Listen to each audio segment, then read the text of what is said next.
Wednesday, November 3rd. Ermanni and Edwards, the bottom line. Woodward Sports Network. Ryan Ermanni, Braylon Edwards.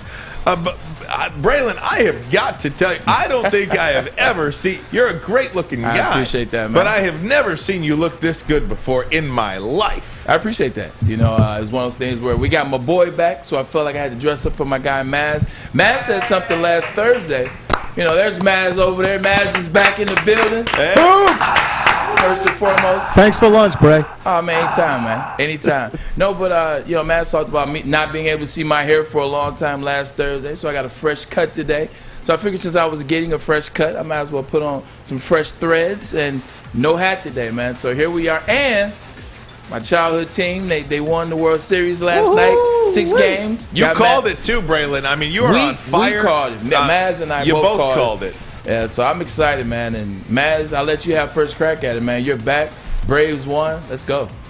Spirit of '95 is back. It's taken 26 years, man, but they were the best team. And wow, 88 wins during the regular season, 107 wins by the Dodgers and the Giants. I guess it don't mean anything, huh? Well, it does a little bit, and one of the things we mentioned prior to the World Series is this is a completely different team, certainly a completely different outfield. Phenomenal I mean, they went out there. It's the best GM job at the trade deadline in history. They revamped their whole outfield. Yes. The Atlanta Braves did. So I don't know if their 88 wins in the regular season really told the story, because down the stretch they were as hot as anybody in all of Major League Baseball, sans the St. Louis Cardinals, who were incredible. I saw the game when Ronald Acuna Jr. went down. It was on I think it was a Sunday night baseball game. I know I was watching it. And when he went down, I'm like, it's over. That's it for them. Maybe the Mets have a chance. No, they didn't have a chance. Alex Mayer with us, and so is Fish, who wants to welcome you back here today. I do want to welcome back Maz. Braylon Edwards, how was the Maction last night? 3 incredible football games yesterday. 3 incredible games that I know nothing about. I was busy watching the World Series. Okay? I was a diehard kid. I was a diehard Braves fan, and I want to get back to that. But you didn't flip back and forth? No, I did not. Eastern Michigan, Toledo shootout. You can tell us about that after I get my my Atlanta Braves piece off. It's just interesting what they were able to do with getting rid of Ronald Acuna Jr. getting injured. This is a guy they put a lot of money in, a lot of stake, a lot of value in. Superstar. He goes out. They go and get, in the acquisitions that they made, they go and get Rosario, who wasn't even on the team. He didn't even have a team by the trade deadline, and then signed with the Atlanta Braves. You see, Jock Peterson gets traded to the Cubs after winning the World Series. I wanted the Tigers to sign him last offseason too. He's a bad ASS. Like, he carries that vibe about him. He just doesn't care. Says swagger, but can play the game, and just go get him from the Cubs. You bring him in. He has that attitude. He has that moxie that you need in the outfield, that you need in the team. You know, you look at Aaron, Henry Aaron, Hammer and Hank Aaron passes away this year. You look at Charlie Morton, gets injured in the World Series. You look at Freed, gets his foot stepped on last night, and you're wondering, is he going to be able to play?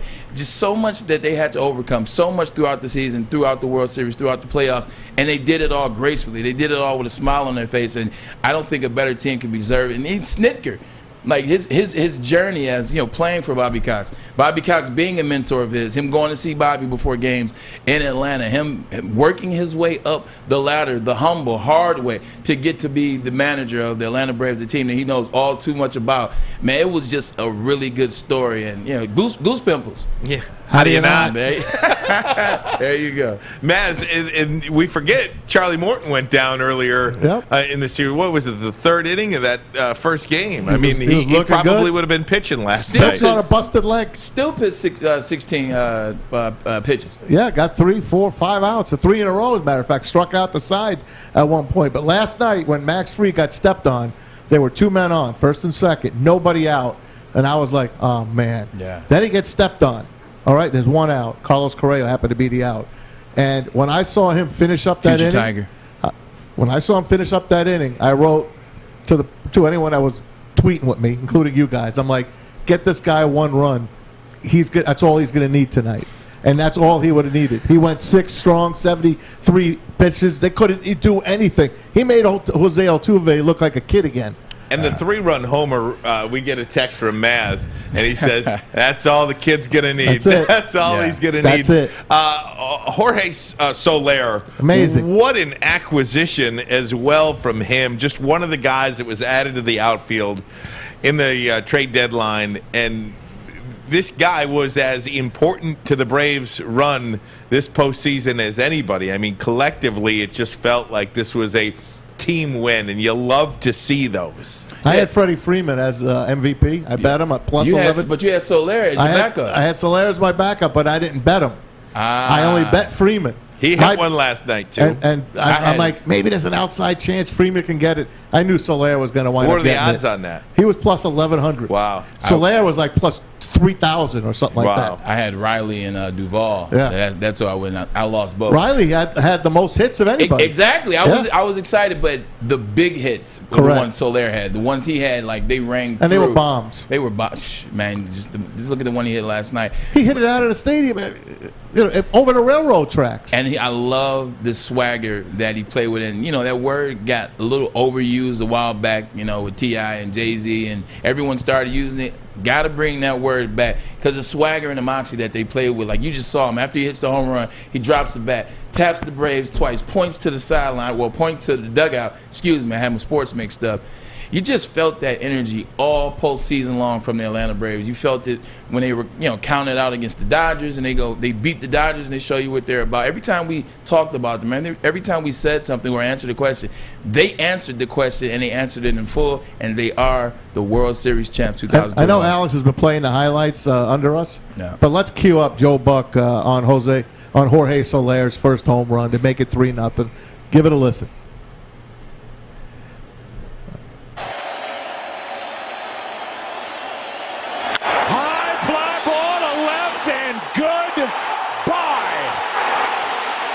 Excitement. With a monster blast into left, and the Braves lead 3-0 You can't here lose. in the third. How about that, huh? Man, Wow. You talk about excitement. You can't lose after something like that in No. a close-out game. Like, he hit that ball over and out of the park. Like, that's literally what it means to hit it out of the park. That crowd was ready to go, ready to erupt. And then let's take you to the bottom of the ninth, and they're closing it out. And Will Smith on the hill, the closer, trying to get it done, and it winds up in the right guy's pocket, Freddie Freeman. The 0-2. Left side, Swanson to first. The Braves are world champions.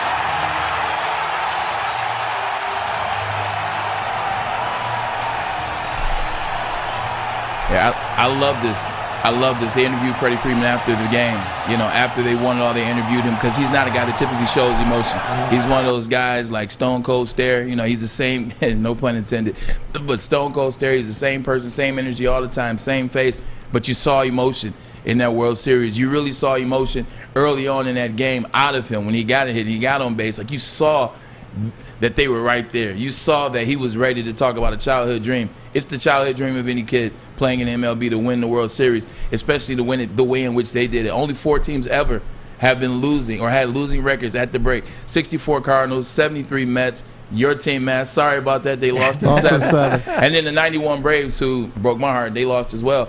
But they got it done. They got it done last night, and it was a heck of a World Series, and it was a heck of a game. Hey, a lot of free agents from that team, too, including Freddie Freeman and Carlos Correa from the Astros, who he's going to probably get at least $30 million a year, maybe a 10-year contract. And that's really what you're talking about Correct. here. And I know you're wearing the Tiger pullover, and it's one of the things that I was going to mention when you guys were going, when you guys were finished with all the Braves. Love it. Yeah. I'm glad the Braves won. I think they were America's team They to are win again. the World Series because of the Houston Astros cheating scandal. So many people just can't get past that, whatever the case. I think a lot of people wanted the Braves to win. Yeah. Now, you got to turn your... And they also represent baseball. Absolutely. And They a lot of represent us, the history of baseball. a lot of us growing up, I mean, you were a Cubs fan and you were a Braves fan because you'd come home from school and the Braves would be on TBS, the Cubs would be on Turner WGN, and you got to see that extra baseball. Now we turn our attention to Carlos Correa, who is, by all accounts, the #1 free agent player that the Tigers are going to target. Yeah. Are you going to pay him $300 million over 10 years? That's the going rate. Well, they haven't paid anything in the last 5 years. I think they're going to pay him. I think they are. I think what is he, 27 years Not old? even.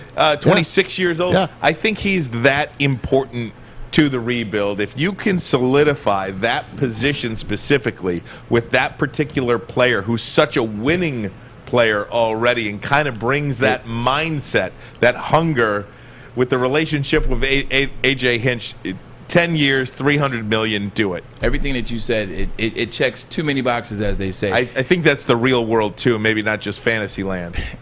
You're checking all the boxes when you get a guy like Carlos Correa. From we talked about it. 6 postseasons, he has the best OPS percentage in the last in almost ever, next to, I want to say, Pujols. Albert Pujols is the only person to have 6 postseasons and have a better percentage than him. He's a winner. They call him. They do this. They do this in the playoffs for him for a reason. They do it because he comes through in the playoffs. He comes through each round getting stronger. Each round getting stronger. As you get to the World Series, always being someone you can count on. A.J. Hinch knows him very well. Like you said, that relationship is one that can transcend over the years. He's a stud. He's still young. He has a lot of time left, a lot of availability. I can just keep going on and on. Go ahead, man. There are other shortstops, guys. There's Trevor Story, who's tremendous in Colorado. You got Corey Seager. You got Charlie Taylor from the Dodgers that plays 4 positions. And as they mentioned last night, money than him. And as they mentioned on the broadcast too, not everybody can get paid. Right. There's not enough money to go around. Correct. There aren't 5 teams that have 10 years, $300 million to throw at all these guys. There's just not. So you would have the ability to get somebody on the cheap, but if you as an organization, and baseball is great this way because there is no salary cap. It's up to your owner. It's up to you, Mr. Chris Ilitch. I almost called him Mr. I, but there is only one Mr. I. It is up to him. And you know what? If you identify that player as the player that fits you and your organization, if his skill set is something that you've identified as an organization, that this is going to help you move forward so that you, in the not too distant future, are in the spot that he was in with his old team last night playing for a World Series championship, then you got to pay him. There is no salary cap that you have to concern yourself with. There's no salary cap, but also the Detroit Tigers have put themselves behind the 8 ball with a lot of contracts. There's been a lot of contracts over the years that they've been stuck with or they've had to pay out that didn't necessarily pan out for them. They don't want to put themselves in that bind again. So before that, you throw all the money at the guy that does check all the boxes. See, is there any way you can get him for less? See if A.J. Hinch comes into play in terms of, hey, I would love to be there with my guy again, A.J., so maybe I give you guys a discount. Nah, he ain't taking a discount. He's not taking a discount. But this is true. He's 27, though, so even a 10-year contract, you're looking at 37. You're not looking at Miguel Cabrera, who's going to wind up being 42 by the time his contract is up. So I do think a 10-year contract is something well within this particular player's needs, man. That's heavy, man. 10 years is still a lot of years, man. A lot of years. Alex? Yeah, we got some breaking news, guys. Speaking of the Tigers, they already signed someone, or at least they traded for someone. According to Evan Petzold on Twitter, 10 minutes ago, the Tigers have acquired catcher Tucker Barnhart from the Reds. I don't know if that's who, but it's somebody. Who? Really? Maz doesn't know. He's a good player. Tucker Barnhart? Yeah, he's a good player. And not only that, but I felt they were stronger at the catching position. So, but Jake Rodgers got hurt and he had to be rebuilt again. He might be out for this year. So he'll be out this year, but you do have Grayson Griner. Is he an upgrade? Nah, Griner's not good. He's okay. No. So he's an upgrade from Grayson Griner because you've got Eric Haas there. Correct. So Eric Haas and Barnhart could be your 2 catchers. And then there's free agents that you can go out there and plug in too if you need. Well, I think Eric Haas is I love him. Can he repeat? We'll see. Hey guys, I do want to get into this college football playoff rankings next. That was really the big story last night. No respect whatsoever for the Cincinnati Bearcats or Oklahoma at all. Boomer Sooners. Tons of respect for the Big Ten. We'll get to all of, and of course Alabama. We'll get to it all next. This is Ermanni and Edwards. Woodward Sports Network, the bottom line. Fellas, football season is here. It's time to make your grooming experience easy like Sunday morning. Get to Lady Jane's Haircuts for Men. Walk in, relax, watch your favorite team play, and before you know it, your hair will be game ready. Get to Lady Jane's, open 10 to 8, 7 days a week. Walk in anytime. It's wicked awesome. Make sure you download the Woodward Sports app in the App Store and the Google Play Store today. Take Woodward Sports with you wherever you go and listen live on your phone or mobile device. Hey, everybody, it's Maz from MyBookie.ag, our studio sponsors, and the place I put my sports bet in. Yep, I had the Braves to win. I got it. I hit it. I wish I had them earlier in the year when they were plus 4,000, but it's all right. I went to MyBookie anyway and cashed my ticket last night, but the sad part, baseball season's over. But NBA, NHL, NFL, don't forget Thursday Night Football tomorrow. It's the Jets and the Colts. You can do it all on MyBookie.ag. Use that promo code Woodward. They will double your first deposit all the way up to $1,000. Don't forget, use it. That's your money. Woodward is the promo code. MyBookie.ag is the place to bet. Bet anything, anytime, anywhere with MyBookie. If you have a gambling problem, call 800-270-7117. Welcome. Oh, sorry. Yeah, I was just gonna say, it may be bad news to Maz that baseball is over, and I'm sorry for you, Maz. It's all right, man. I really am, but my wife's gonna be happy. I'm though. glad it's over. Yeah. Like it's November. Cade Cunningham has been playing not too well. Detroit Pistons. Time to talk about some NBA. Time to talk about the experiment with Russell Westbrook and LeBron James and AD out there in LA. So there's some things to talk about. So I'm excited. It's so funny, you transition now to a few sports as we get into the winter months because this baseball playoff situation, I had fun. I did. Doing the text chain with you guys, Maz made it the watching best. baseball games. To watch a baseball game, the feeling of togetherness watching the baseball game with you guys is we're all separate and we tuck but you together. In too. We tuck you in. 11 o'clock, we tuck you in. I made it 6 innings last night. That was good. And I said, look, I gave you 6. Yeah. 10:30, I was out. I was out. The game was rolling until the Atlanta started hitting the ball, and they changed the pitchers like 16 different times. It stalled in the 7th. I know. That's when it started stalling in the 6th inning. Yeah. And that's when poor Ryan had to go to bed. But that's great, man. I love it. Thanks for watching it with me, guys. Outside of the World that. Series, the biggest story in the sports world yesterday, college football playoff rankings. Hey, before you get into that, I just want to make a mention. We have not forgotten Aaron Rodgers. We're going to get to him. Yes, he is COVID positive. Yes, he is unvaxxed. Yes, he is out for Sunday. Henry Ruggs, cut by the Raiders. He's going to jail. Plenty more on those stories coming up. Absolutely. But now, college football playoff rankings, throw it up. There is the top 4 teams in the country in week 1 of the college football playoff poll. Georgia, Alabama, Michigan State, and Oregon. Those are the top 4 teams. Number 5, Ohio State. Number 6, Cincinnati. At 7, it's Michigan. And then coming in at number 8 is the Oklahoma Sooners. Rounding out the top 10, Wake Forest and Notre Dame. So there you have it, guys. Braylon, I'll come to you first. Just your initial takeaway when you saw this was? I like it.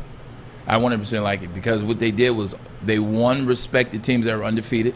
2, they also respected teams that had big wins. And you look up there, you look at how Georgia is undoubtedly number 1. We know that. There's nothing to debate there. Number 2, Alabama. Alabama did stub their toe against Texas A&M, who's ranked 14th. Mind you, they are ranked 14th now, but they've blown everybody else out. They've still beat Ole Miss, who's ranked 15. That was another good win for them. They've blown out Arkansas. They've blown out, and the list goes on. I think they're playing at a higher level now. You watch what they did. They struggled a little bit against Tennessee, but you're starting to see a defensive line for them. You're starting to see a deep front for those guys. You're starting to see a little hint of some consistency by Bryce Young at the quarterback position, over 330 and 4 touchdowns every game. Then Michigan State. Michigan State got rewarded for beating a top 10 team in Michigan who's undefeated. Their only loss is to Michigan State. They were rewarded. This is the second strongest conference, almost the strongest conference, based off wins and impact of the CFP. So they're rewarding them for being the number 1 school in the 2nd division. I have no problem with that. And then 4 is, I want to say, Oregon. Yep. They're rewarding Oregon for going on a win and getting that win against Ohio State. Like, without Thibodeau, mind you, Thibodeau's their best player, arguably the best rush in the country. He wasn't playing when they beat Ohio State. So they rewarded them, and they didn't necessarily punish them too much for losing to Stanford. They rewarded them for the Ohio State win. I'm good with that. Cincinnati, There's at the 6th spot, and Ohio State's at the 5th spot. I like Michigan. I love their position at 7. They got a lot of respect. They got a lot of respect because of how much respect Michigan State got, right? I 100%. mean, in one thing that this committee did, that they're watching the games. The more impressive you play, the higher you were ranked. Alabama, right? I mean, Alabama's just, yes, they have the loss to Texas A&M on the road, but they don't care about that one loss. By the way, 17 of the last 28 playoff teams have made the playoff with one loss. So that one loss really doesn't matter. These things play themselves out, but Alabama is just dominating teams. Michigan State's win over Michigan, ultimately the steadiness from the Spartans there, and then ultimately coming back down 16 and winning that game, they're rewarded for that. And conversely, on Michigan's side, they were almost as rewarded. I didn't think they'd be 7 at all. I mean, I thought maybe 9, 10, but 7, you're getting a lot of love for the Michigan Wolverines. But if you're going to have Michigan State at 3, and that's the team that beat Michigan, so there's legitimately sitting here, was undefeated a week ago. They lose to a team that's now number 3. You have to put them 7. But if you pay attention to how they ranked it, I really appreciate it, because you look at where Notre Dame is. Notre Dame still only has one loss, but they have an easy schedule. They're at 10. They still have an easy schedule. So they put them like, you know what, we'll put you here. Oklahoma, you guys struggled early on in the season. Struggled against Tulane. You struggled against some other teams early that you had no business struggling against. You bring in Caleb Williams. Caleb Williams has played better for them. They've had more consistency. But at the end of can I stop you right there, though, go ahead for a second, because you make my point about Oklahoma. They don't care that they're 8-0. They're watching the games. They're watching the games, seeing that they're just barely beating teams, needing huge fourth quarters to kind of create some separation. Oklahoma should have lost 3 games this year, or at least 2 of them. At least 2 of them. They could have, not should have, could have very easily lost 2 games this year, and they didn't. But these college football, the people on the committee are watching the games. Oklahoma's no good. Yeah, and there, these with. Go ahead, Maz. I didn't mean to cut you off. You're not cutting me off. But if you look at the rankings, you look at what they have. They also pay attention that they have to finish the year out. They put Oklahoma at 8, but they know Michigan has to play Ohio State. They know Ohio State has to play Michigan State. So they still set it up in such a way where, you know what, if you're mad, just go win your games. Don't worry about it. It's going to come back down. I think they did a good job of letting us know. To your point, Ryan, we are watching. We are paying attention. We are seeing who is really good. We are not just putting teams up there like Oklahoma because they've been there in the years past. We're putting them up there because they are in the Big 12 and they're going to be there. No, you have to show that you can make us see the game level that you're playing at. You have to be dominant. You have to be convincing. This year, I like it. I just want to make one point here. It's week 1 of this, right? Right. You got to throw some teams up there. I personally don't think MSU is the 3rd team in the country. Watch out now, Maz. I don't believe Michigan is the 7th team in the country. I do believe that number 6, Cincinnati, is getting a shaft, and I'll explain my reasons. They have to play who's in front of them. It's not their fault they're in the All-American Conference or whatever conference they're in.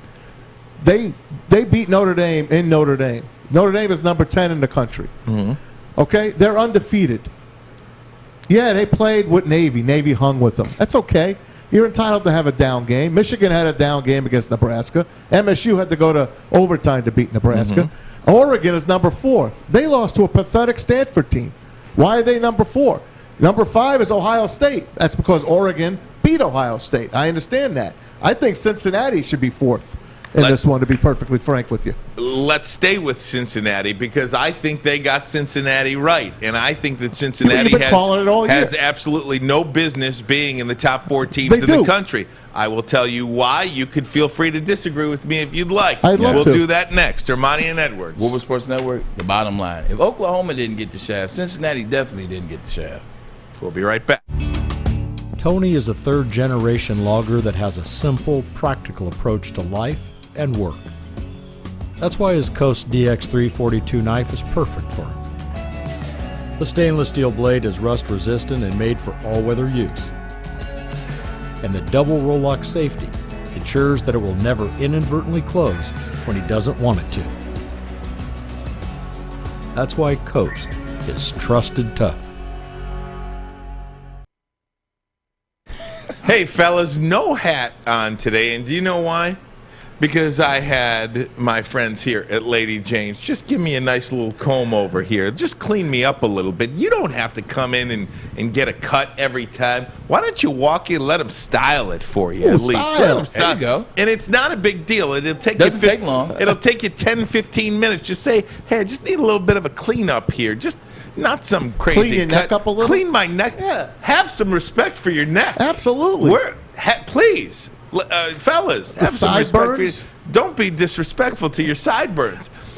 This is a very simple thing. We here at Lady Jane's are open 7 days a week from 10 a.m. to 8 p.m. All you got to do, walk in, sign in, sit down, and before you know it, you are handsome and clean. And you're watching TV, you're watching the games. Seriously. You got us here. Talking to some lovely ladies. Come on in, Lady Jane's. It's wicked awesome. Wicked awesome. It's not Cincinnati's fault that the Bearcats play who's in front of them. All you can do is what you can do. I understand. They were pretty good last year, too, if you look back. Sure. Okay. And so was Central Florida when they went back-to-back unbeaten seasons and didn't They even were worthy. And they didn't even sniff an opportunity at the college football playoff. They don't said the heck with believe. it anyway. They made Yes. themselves national. That's because And- Condoleezza Rice voted against them. Feel free if you're Cincinnati to make Shout out to University of Denver. national championship rings. You can crown yourself. You want to crown them? Crown them. Feel free to do Yeah. it. But when you have the 100th ranked strength of schedule, when you have played one ranked team, I don't believe that you should be allowed to play one ranked team per season, win that game, play a bunch of MAC schools or whoever you're playing, and just waltz into the college football playoff. I believe if Michigan State or Michigan got to play Cincinnati's schedule, that they too would be in Cincinnati's spot. And, you know, I think that matters. I don't think that Cincinnati has any claim to a college football playoff. I don't think if they played in the SEC, that's why the SEC is going to get two teams in. You know, granted, I think that Alabama's going to beat Georgia. That's why I think the SEC will get two. I think the Big Ten champion is going to get in. And whether Oregon runs the table or even, well, Oklahoma. If Oklahoma goes unbeaten, Oklahoma's got to go through number 12 and number 11 to get to an unbeaten season. I think there's a lot left to play. I don't think that Cincinnati is out of it, but I think they are right where they should be on the outside looking in. That doesn't say they're not getting in, but I don't believe you should get to play one game per season and then you get in. Based off what Oklahoma 100th ranked strength of schedule. Based off what Oklahoma has done over the past 6 years, going to the playoffs twice, losing two tough games, you know, two Heisman Trophy winners, two other individuals that almost, you know, had an opportunity to win it. For them to do that every year and then turn around in this first college football playoff rankings to be 8th, that shows you that they're giving Cincinnati a lot of love over there, Maz. They're giving Cincinnati a lot of love in the sixth spot. And to what you said, you know, Ryan, you can't make that argument because you can't say if you put Michigan in the MAC because Michigan still has a level of recruiting. They get higher recruits than Cincinnati. So Cincinnati's, for the talent that they're getting down there in Cincinnati, they're making the most of it, and they're kicking butt in that conference, in the MAC, around the Conference USA schedules that they play. But, you know, I just look at it from a brand standpoint. If I'm going to put this brand into the college football national championship or to the college football playoffs, eventually into a national championship, is Cincinnati a team that I can trust to play strong or show strong against Georgia? Or am I going to have an instance where, you know, with Michigan State and Ohio State did when they played Alabama last, where they lost by 50? Like, because then everybody looks at you like, how could you guys vote Cincinnati in over some of these teams? How could you vote them in over Alabama? How could you vote them in over Oklahoma? How could you vote them in over Oregon on Ohio State? And they go out there and get blown out. If you put a team like Ohio State in there with a one loss or whatever it may be, and they get blown out, it's a product that you can respect. They had a bad game. If you put Cincinnati in there and Cincinnati gets blown out, that'll never give them an opportunity again, talking about MAC schools or lesser conferences. Okay, ready for this, guys? Yeah. I'm going to go to each one of you. Cincinnati hosting Michigan State. What's the spread? Cincinnati hosting Michigan. Yeah, this week. Michigan State +10. Yeah. Michigan What? State 3-point favorite. Okay. I say 10. Michigan against Cincinnati. Cincinnati hosting. What's the spread? 6. 3-point favorite, Okay. 4-point favorite. So what are we talking here? They're just as good as Michigan and Michigan State. It's a coin flip. The only problem is this, Maz. If Michigan State, for Michigan State to stay in that 3 spot, they're going to have to beat Michigan. They gotta win out. Which they've, listen for a second. For Michigan State to stay in that 3 spot, they're going to have to beat Michigan, which they've already done. They're going to have to beat Ohio State, Penn State, who's number 5, and they're going to have to beat Penn State, who is a really good football team. They've lost some games, but they're a really good football team. And then they're going to have to go to win the Big Ten championship. That is 4 incredibly difficult games in about a 6-week time span. Right. Okay? So if Michigan State stays in that spot, you bet your bottom dollar that they have earned that right to stay in 3 over Cincinnati. Okay, I just asked you one-on-one. Okay. You really think they're that much better than Cincinnati? Both Michigan and Michigan State? Because you'd be wrong. Right now, in week 1, toss-up, fine. But what I'm saying is when this is all said and done, if Michigan State stays in that spot, they've earned the I know right that. to play. Of course that. I didn't Okay, ask so you what's that. your argument? My argument is Cincinnati is just as good as 3 here, and 7. Here you go. Cincinnati is number 3 in week 1. If Michigan State goes on to win the rest of their games, they jump, right? Of course. Okay, so what are we talking about?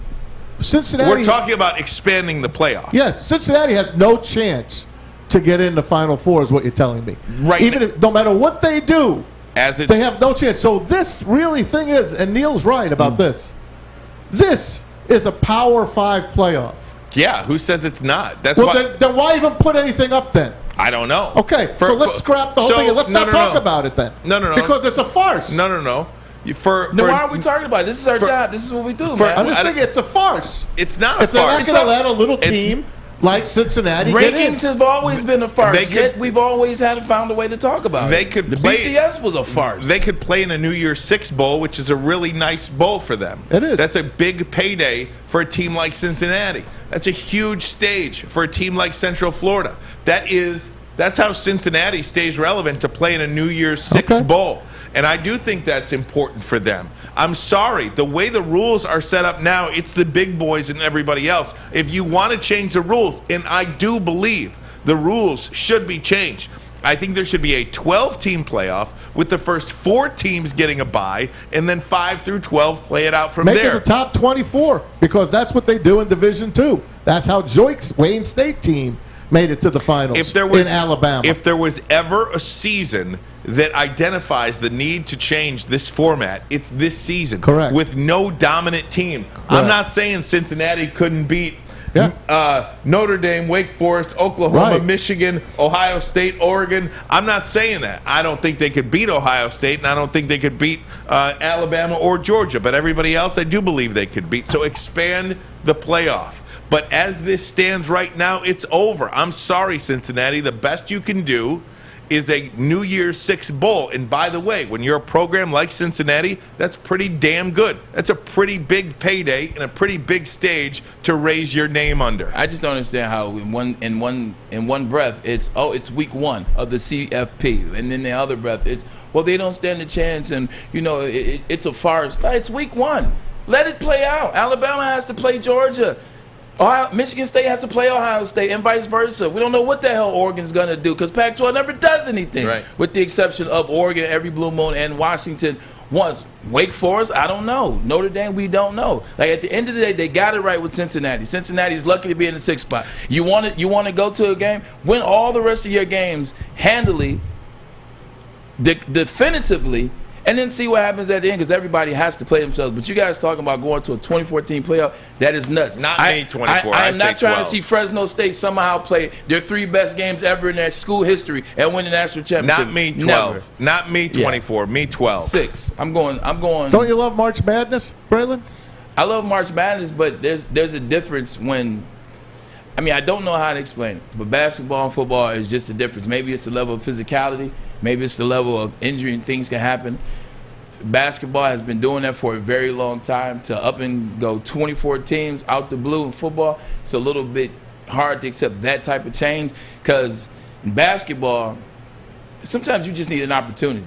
Like Creighton just needs an opportunity to play against a Duke, and you see how good that they've been coaching. You see Gonzaga took a while to come down the ladder, but now they're one of those teams that are at the echelon every year. Basketball is somewhat simple. I love that. Like football is, I just love Pitt's never going to be on Georgia's I love level. the have-nots having a chance. Let me ask you, why are you so freaked out about Cincinnati? Why aren't you as freaked out about Wake Forest? I like Wake Forest. Wake Forest can score. Exactly. Western Kentucky can score. I mean, we could talk about, like you said, there's a lot of great stories in college football. So Wake Forest, Oklahoma at 8, I think, is poor on them, to be honest with you. But that will play. Yes, it Oklahoma will play out. It's all going to play out. I'm just saying, I don't think a team like Cincinnati, they need massive breaks to get into form. And honestly, I believe, too, now that win at Notre Dame is a really good win, okay? Yeah. But I almost think Wake Forest has a better resume than Cincinnati. If Wake Forest coming down the stretch at UNC, who was number 10 in the country coming into the season, not ranked now, but then you play number 19 NC State at Clemson at BC. If Wake Forest is unbeaten, is the undefeated, unbeaten ACC champ, you're telling me Cincinnati deserves to get in over Wake Forest? Well, I would love to see those two teams play. That's why I want to play off. Maybe they'll play in the New Year's Six Bowl. I don't know. I'll be watching it. I mean, I'm just the only saying. thing is it means nothing at that point. That's all. That's all I meant. Look, again, I want to see an expanded playoff. If there was ever a season for a playoff to be expanded, it would should be fun this season. It would However, be fun. under the current rules, you're talking two SEC, a Big Ten champ, and then everybody else is playing for 4. You're right. Wow. It is what it is. Ermanni and Edwards. Woodward Sports Network, the bottom line. Crap shoot. You know why realtors love using Hall Financial as a lender? Because of our commitment to speed and service. We have nearly 4,000 5-star reviews already. Call today, 248-308-5000, or go to callhallfirst.com. Make sure you download the Woodward Sports app in the App Store and the Google Play Store today. Take Woodward Sports with you wherever you go and listen live on your phone or mobile device. Say hello to our new sponsor, Gypsy Vodka, owned by twin brothers, Michigan State alums, Adam and Mike, who actually were up there at the Hopcat this weekend representing for Woodward Sports Network. We appreciate you. You guys got it rocking. Michigan State was going bananas, and, well, I guess the Gypsy Vodka paid off because Michigan State got the win in the end. But for me with Gypsy Vodka, it's all about the bottle, it's all about the prism, and it's all about the artistry behind the logo. Gypsy Vodka. Go get you some now. Hey guys, the NFL trade deadline came and went yesterday. No real big news happened. The Lions stood pat. Deshaun Watson still a Houston Texan. OBJ still in Cleveland. For now. OBJ still in Cleveland for now. We'll get to all those. I want to ask you, just for all the talk about Deshaun Watson, what's the end game with the Houston Texans? They held out. Yeah. They held out because they want to get top value for him. They didn't want to just give him away. And they believe they could do that in Once the he's offseason. cleared his name. He's got to go clear his name. Once he clears his name and he doesn't go to jail, he's worth 3 first-round picks and a couple of second-rounders, too. I mean, I think it's a bit of both. I think it's the fact that they really know his value. You saw what he's done his 5 years in the NFL. He's operated at a high level. Last year, he led the league in passing yards, but you wouldn't know it because he hasn't been on the field this season. So they know what his worth will be. They know if he's, not even if, when he's cleared and he's ready to go and he's on the exempt list and he's ready to get back out there in the field, they know that there is a high price on his head. But also, they still are punishing this guy. I'm telling you, it's about loyalty with Houston. They don't like that he wanted to leave. They're pissed off at that. They were pissed off that he was vocal about the disrespect in the organization. He kind of really sided with DeAndre Hopkins, who said some things after Andre Johnson, former and soon-to-be first ballot Hall of Famer, Andre Johnson said the same things about his career ending there, talking about D-Hop, how they did him, and then Deshaun Watson came out publicly and went against the franchise and sided with D-Hop. So with all those things going on, they're waiting to get the most bang for their buck, which won't happen until everything is over with, and they're also still punishing him for coming out publicly against the organization. The LA Rams released Deshaun Jackson, and the Browns, this one was interesting, told OBJ to stay home. Don't come to the facility. Yeah. I don't know what to make of that, because we talked yesterday, Ryan, about he was doing everything right within Maz. He's doing everything. He's doing everything right. Quietly, he's not. I got through inside sources that he is. Well, his dad came out yesterday and blasted Baker Mayfield. But that has nothing to do with Odell Beckham. But I'm just saying, parents, wives, girlfriends, they can do whatever the hell they want. Kevin Stefanski was asked today about OBJ. He's like, he's not here this week. They said, how about the following weeks? He's like, I guess we're just going to have to see what happens. It doesn't sound like he's going to be playing for the Browns. Did it matter when Kelly Stafford used to blast Lions teammates or the Lions? Did the Lions tell Matt Stafford to stay home? I'm just telling you what the Browns did to this guy. And I'm just telling you that. But you said quietly he's not. Yeah. So obviously he's not, Braylon. It's not obviously. Stop making assumptions based on what Kyle Stefanski says. Like, what did he say about OBJ? OBJ has done everything right. You haven't heard his name. Baker Mayfield can't seem to find him. And in Kyle Stefanski's offense, he can't seem to get open, or he can't seem to be a focal point. That has nothing to do with what he's doing behind closed doors. His father making a comment. You see people's wives do this all the time. You see people's fathers, people's brothers. Hell, I did it to my brother at Michigan when he wasn't playing at Minnesota. Excuse me. I did it a couple times. So you can't judge the kids. You can't judge the players for what their wife or their father does, especially if it's true. Why wouldn't you play one of your best players then? I don't get it. They've been playing it, but they haven't given him the ball. Okay, but why won't you play him now? Maz, what does it really matter if you're not going to throw him the ball? If you're not going to give him the ball? It matters still.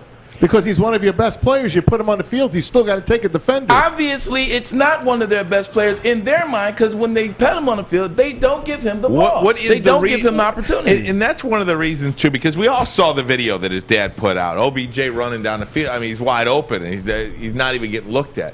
What would be a reason for the layperson like me to watch something like that, see OBJ, I'm open, like you go to the schoolyard, 3rd grade, you're like, I'm open. I was always open. Yeah, I'm sure. But, like, no one covered me. Why wouldn't Baker Mayfield throw him the ball? Like, doesn't he want to win? Like what? I'm trying to even think what a legitimate, even if it's not legitimate, what a reason would be. Before OBJ got hurt last year, they couldn't seem to get into a rhythm. It seemed like Baker Mayfield was trying to force passes and plays to Odell Beckham. It just wasn't working. When Odell got hurt, you saw the offense kind of relaxing. Joku was able to get the ball. Jarvis Landry was a stud for Baker Mayfield. The running game, which doesn't get enough credit, well, Hunt and Chubb last year, they were the main reason, the main catalyst why Baker Mayfield was able to play at that level. Now you bring Odell Beckham back. He's not used to having success with Odell Beckham. Stefanski understands that he can't have success with Odell. He does not fit what they are trying to do there in Cleveland. And I don't understand why it doesn't fit, but guess what? Sometimes that happens. Just let him go. Like, let him go. Don't you think they tried to trade him yesterday? I said let him go. I didn't say trade him. Well, I'm just saying, don't you want to get something for him? If you can't get something for someone and you're not going to play him, then let him go. Yeah, that's. I mean, obviously, that's what the Cowboys did that to Jalen Smith. They let him go. $9 million he's owed this year, $13.5 for the next 2 years. Yeah, but obviously, if it's irreparable, then you got to let him go. I mean, I'm sure they tried to trade him yesterday, and whatever the reason why they couldn't trade him. But I mean, are you just gonna keep him on your team and not play him and not have him come to the facility? Because that's not going to work either. I think the Browns back themselves into a hole here because the ramifications that can have in the room as well. I mean, OBJ and Jarvis Landry were teammates at brothers. Yeah, at LSU. I mean, I'm thinking about, if I'm the Cleveland Browns, do I really want to hang on to this guy and really make a bigger deal out of everything and not try to repair this because of the ramifications it can have with OBJ. I'm sure is a popular player. He looks like a pretty likable guy to me, and he's got friends on the team. So you're almost creating a divide within the team when you do stuff like this. Why that's important for you to do, I don't understand it. It just seems like it's just been spiraling in Cleveland very slowly but surely. Baker Mayfield gets hurt. Baker Mayfield loses but lost some early games close. That defense that was supposed to be so good with Malik Jackson as well as Myles Garrett and Jadeveon Clowney, they're nowhere to be found. They can't win games. Odell, they can't seem to get the ball to, even though he's healthy. It just seems slowly but surely it's more and more things that are coming out, and it begs the one to ask, why didn't you get rid of Odell last year? Why didn't you try to move him last year? Why did you even allow this to happen when this clearly is something that's gone on before Odell got hurt? And they knew was there in the offseason while Odell was repairing his knee, trying to get back, trying to get right for this season. You knew this was coming, and here it is. It's blowing up in your face. Deshaun Jackson's out there, and I saw him a few games this year early with the Rams, and he looked like he still had the speed. Obviously, on that Rams team, he's not going to break through on those, and he's not getting enough. Well, Van Jefferson on him. really Van Jefferson took his spot, I mean, basically. That's what happened. And, now, the kicker is the Lions are first on the waiver wire. They could have had anyone that's on waivers, so they're not going to sign Deshaun Jackson. But why wouldn't they, by the way? Exactly. Why not just take him for the remainder of the year? That's something. That's I'm done asking that question. Yeah, that's they don't pick anyone up. It's a moot point. I don't understand why they're not trying to help themselves out. Why aren't they don't want to win? They want to lose. That just shows it. Yeah. They want to lose. They want to go 0-17. It appears they want to have the best picking spot in this NFL draft, and they're waiting for 2022 and they're waiting for 2023 in terms of loading on that team and bringing in the identity that they want, whatever the hell that is. But I got news flash for you. Look at how the Rams did it. The Rams, great scouting department, great drafting department. Their players draft. They draft well. That's how they have success. Oh, but you know what else they do? They make the key acquisitions. They give up the key moves to get the acquisitions. You look at Von Miller. You look at Ndamukong Suh. You look at Marcus Peters. You look at Wentworth. You look at every move they make is key. And that's not the case for every organization. It's not, but you have a model. And I'm hoping Brad Holmes had something to do with that. That's why we hired him here, because it's alleged that he had something to do with how they were piecing together their team out there at SoFi. So if that's the case, maybe it's time for us to sit back, relax, and see what happens in 2022 and 2023. So Jalen Smith now, is he a free agent or is he on waivers? I don't know. This is the second team that's cut Jalen Smith in a couple of weeks. What's up with that, you think? Something got to be something off the field or some sort of injury, because he's a 26-year-old former Pro Bowl player. Something like 2 years ago. Two teams don't cut you. No.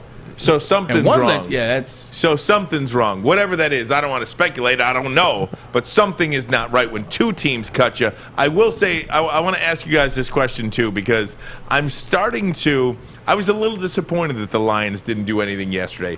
If not to try to trade somebody to get additional picks, because you've got 2 firsts, you've got a second, you've got a third and a compensatory third this year. You got no fourth, no fifth this year because of trades. 2. Whatever. Yeah. People get mad when you play Fantasyland trades around here. So I'm not going to do that. But what I do want to say is, whether you're trying to get additional picks or whether you're trying to win a game this year, I'm very disappointed in Brad Holmes that he did nothing yesterday. And that nothing includes picking up anybody on the waiver wire. I mean, it's giving me an indication on him as well, where, look, this draft class is what this draft class was. I'm not going to determine this draft class, but there are some things you can question with this draft class. You better believe it, and we do every day with the drafting of Pennant Sewell. Not only that, but the one transaction you did make, the guy can't even get on the field, and you burned a 5th-round pick this for week, it. Though. He didn't catch anything. He didn't catch anything, but he got to wear a uniform on the sideline. I was excited to see him. He got to wear a uniform on the sideline. This is, and now nothing at the trade deadline. This doesn't feel very good to me. Why not deal Jamal Williams to someone that needs a running back? Well, you obviously don't need him. Well, whatever. I'm just saying, that's a chip. He's a good chip. It doesn't seem like there was any sort of urgency to build this team. And I don't know if it's because there's way too much to do or if you're just waiting and letting everything come to you, if you're just going to take these 5 players in the first 3 rounds of the draft and say, these are my 5 starters this year, like, I don't know at what point you start to question some of Brad Holmes' decisions here, because I heard how great of a scout in the rounds 3 through 7 Bob Quinn was too when he was with the New England Patriots. This is starting to feel slightly similar to that. You know what? Like I'm the type of individual when I go shopping, like if the store or mall doesn't have everything that I need, I don't even buy a couple of the things that were available. If I go to a grocery store and I got 7 out of 10, 11 items that I want, I won't even get the 7. I'm like, just like you said, I'm like, the hell with it. I'll go home and I'll wait and come back a day. I wonder, is that now like the mindset of Brad Holmes? Is, you know what? I'm not going to nitpick and pick up a couple players here or people that I don't even know might be here or that Dan Campbell wants next year, etc. We're just going to wait till next year we can exercise every pick that we got. We'll exercise the identity, the builder, the culture. Like, here's the next moment. Here's the next step. Got the best opportunity in the draft with the first one. Then we have, the next round, next year, 2023. I think that might be a situation. I got to get a break. Maz will let you comment on this coming up next. Ermanni and Edwards. I want it all. Bottom line. I'm looking to bring on another HVAC tech right now. We're recruiting 5 to 10 techs a month. We're looking to grow and expand. Every new tech we hire is from Northwestern Tech. The hands-on training is fantastic. They're always my first call. We love hiring Northwestern Tech grads. They come out trained and ready to work. Our program is only 10 and a half months, and our next classes are starting soon. So why wait? I'm looking to hire a graduate of Northwestern Tech. Northwestern Tech. Northwestern Tech. Northwestern Tech.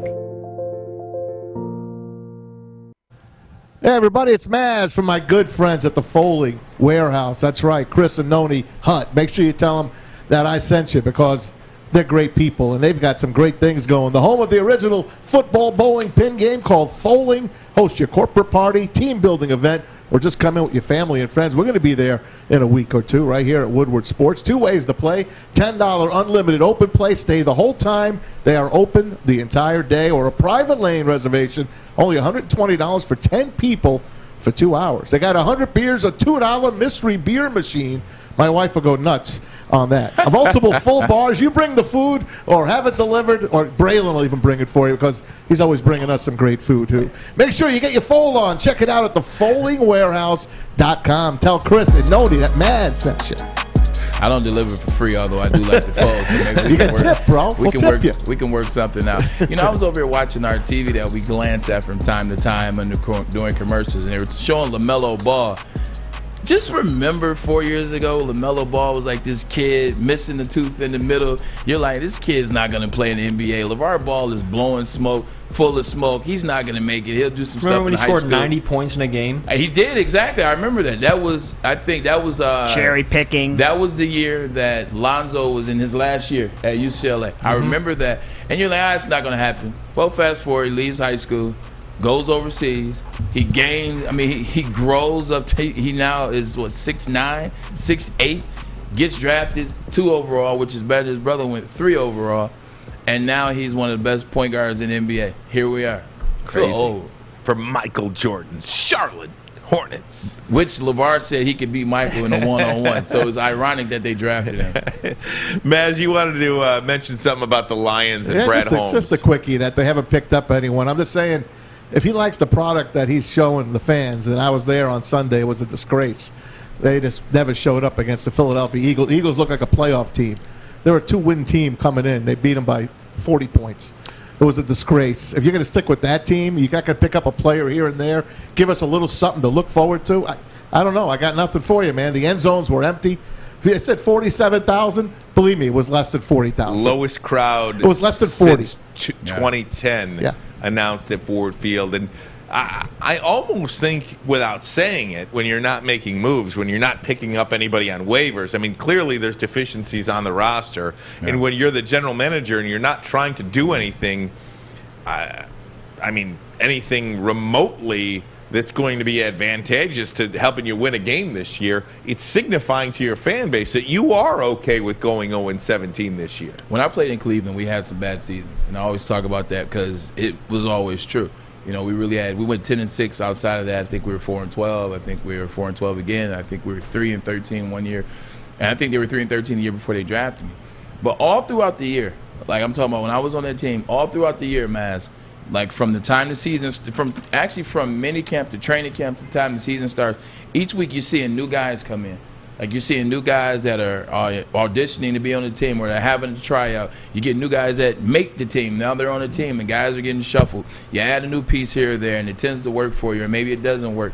But I saw that every year, and even in the teams that I had success with, the Jets and Seattle, they're not doing any of that. Yeah. Like they don't have any of that. Like, and I'm not on the ground. I don't have boots on the ground in Allen Park, so I don't know if they're trying guys out and the guys just aren't the guys. I don't know if they're doing any of that, but it doesn't feel like it because no one's signing. You're not hearing about. We're not hearing about it. Hey, no. Deshaun Jackson was in to see the team. You're not hearing or seeing any of that. And I saw that so much when I was a player, and that's a great point. That's the part that's confusing me as a former player. I understand not just wanting to bring anybody in that may not just fit, or maybe too old, or maybe a headache, or maybe the noise, or maybe too much money.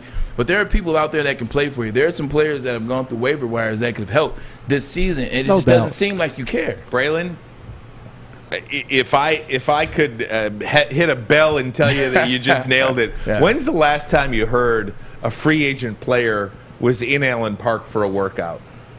Adam Vinatieri. Remember when we not Adam Vinatieri. I was like, he's not on that board. Not Adam Vinatieri. I Zane got you. Gonzalez? No. Ryan. Michigan kicker. I know. Jay Feely. Yeah. Jay Feely was on. I remember when he had his workout with the Lions because that was talked about. Yeah. Whenever somebody works out with the Lions, you know about it. Even of course you do. Even the darn kicker. When's the last time you heard this guy was in working out for the Detroit Lions? I haven't heard a word. This guy left. This guy left without a contract. Right. Yeah. You never hear that. No. Why? There's plenty of beat writers here, and we have them all on, and we have our own in Corey Woods. You're not and sneaking we don't hear in. we don't hear a damn thing what's going on. Are there. they not trying to get better?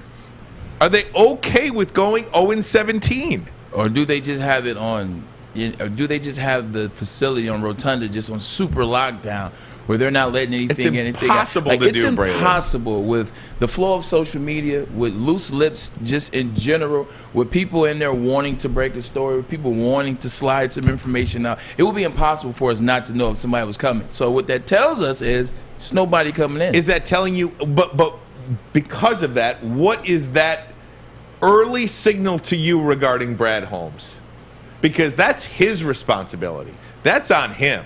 He's in charge. I mean, and again, maybe that's an indication of we don't know who's in charge with the Detroit Lions. I mean, we think we do, but I mean, we had Chris Spielman on last week. He said, look, they're going to get it right eventually. It's not happening right now. Right. And when they get it right, it's going to stay right.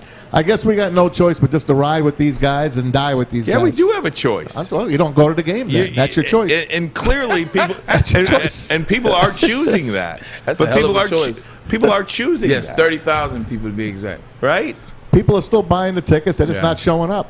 It's very disappointing that there's just nothing. They're going to be 0-10 on Thanksgiving Day. That's a national television game. That's embarrassing. And again, I go back to something that you said because that was, talked about a lot this week. How when the Rams picked up Von Miller, they're able to do that is because they hit on so many third, fourth, fifth, sixth round guys. And when you hear that, you're like, oh, Brad Holmes was there. Brad Holmes was there. Brad Holmes did that. He drafted these guys, helped draft these guys. Well, I heard that too in New England with Bob Quinn. Yeah. Bob Quinn was responsible for those deep drafts of the New England Patriots. And I don't know, it's 1 year, not even 1 year, but we're getting an indication maybe of a very laid-back approach to improving the roster. I'll tell you this. I'm surprised the Saints didn't make a move for a quarterback. They're going to literally go with Trevor Siemian. And then Sean Payton's a genius, quarterback guru. He could probably get anyone straight. So he probably thinks I can get this guy straight. What I wanted to throw out yesterday and wasn't here was, geez, man, can you imagine maybe what he could do with Jared Goff? Can he bring him back to what he was at one point? And I heard kind of why would Sean Payton be so all in with Trevor Siemian, because he's not going to beat you, and that offense is so complicated. The defense is so good, though. Yeah, that's what I meant. Did I say offense? No. You said the offense isn't going to beat you, but that defense is just so good. The defense is so good. Just don't turn the ball over. The offense is a complicated one. The verbiage is a complicated one. So you don't think Jared could understand that? That's not me. I don't know. They're saying it takes a little bit of time. That's why he wouldn't bring somebody in from off the street to do that. Trevor Siemian is not going to win you a Super Bowl. I don't know. I don't know. Just saying. Trevor Siemian's not going to win a Super Bowl, but at the end of the day, he doesn't seem like an individual that's going to turn the ball over. Like, you just played to that defense. Cameron Jordan has been playing amazing. Demario Davis is arguably the best linebacker in the league this year outside of your boy Micah Parsons. And the way at which he's playing, forced fumbles, fumble recoveries, getting hits on the quarterback pressures. So just play to them, pander to them. You still have Alvin Kamara, who you saw on Monday Night Football a couple weeks ago, still has it. Of course he does. But can you imagine? You've been saying it. Jared Goff with the right running back is good. You saw it with the Rams when he had your guy. He looks now he can go get Alvin Kamara. He looks like a guy who needs everything perfect around him. I don't know, maybe, but we'll have to. Alvin Kamara just actually joined the 3,000 club, joining Roger Craig. 3,000 catches, 3,000 yards receiving, 3,000 yards. That's remarkable. One of the top stories of the day, if not the top story of the day in the NFL, Aaron Rodgers out Sunday against the Kansas City Chiefs, test positive for COVID-19, unvaxxed. After I thought he was vaxxed. We all did. Aaron used some tricky verbiage that has come back to bite him in the words butt. matter. Tricky guy, tricky guy. You'll hear him what he said when he was asked if he was vaxxed. We'll do it next. Ermanni and Edwards. Woodward Sports Network, the bottom line. Okay, you thirsty little spin goblins. I want you to pedal into the next dimension. Spin it! Spin! Spin! Uh-oh! Carmen's falling behind. Let's give her the hiss of shame. Spin! Spin! Spin till you bleed! Don't ride the bike of shame. Come to Planet Fitness and find your own lane with tons of equipment, free fitness training, and no hissing. Join today for just $10 a month.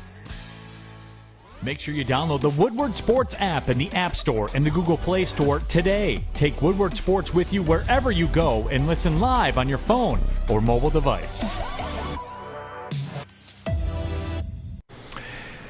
Hey guys, I want to tell you about Les Stanford Chevrolet Cadillac in Dearborn on Michigan Avenue. You need a car, you hear about that chip shortage, have no worries. Head on out to Les Stanford Chevrolet. They've got a large selection of pre-owned vehicles right there on your lot. All makes, all models right there for you to drive off in. But hey, if you don't want to buy a car, you know what you can do? You can sell them your car. You might be working from home, you don't need that second car. Why not sell them your car? Whether you own the car, lease the car, it doesn't matter.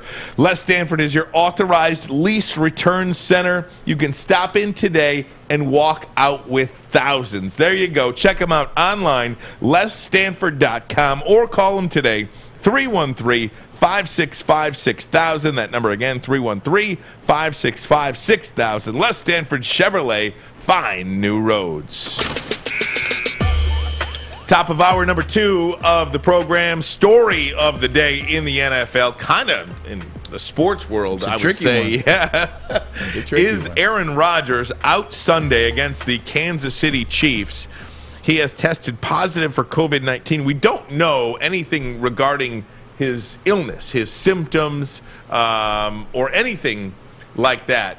But this is according to Pro Football Talk. Aaron Rodgers is not vaccinated. Back in August, he created the clear impression, though, that he is. Throughout the preseason, he repeatedly violated protocol by not wearing a mask on the sidelines when he was not in uniform, presumably to bolster his ruse. So there is sound. It's a quick one. I want to play it for you.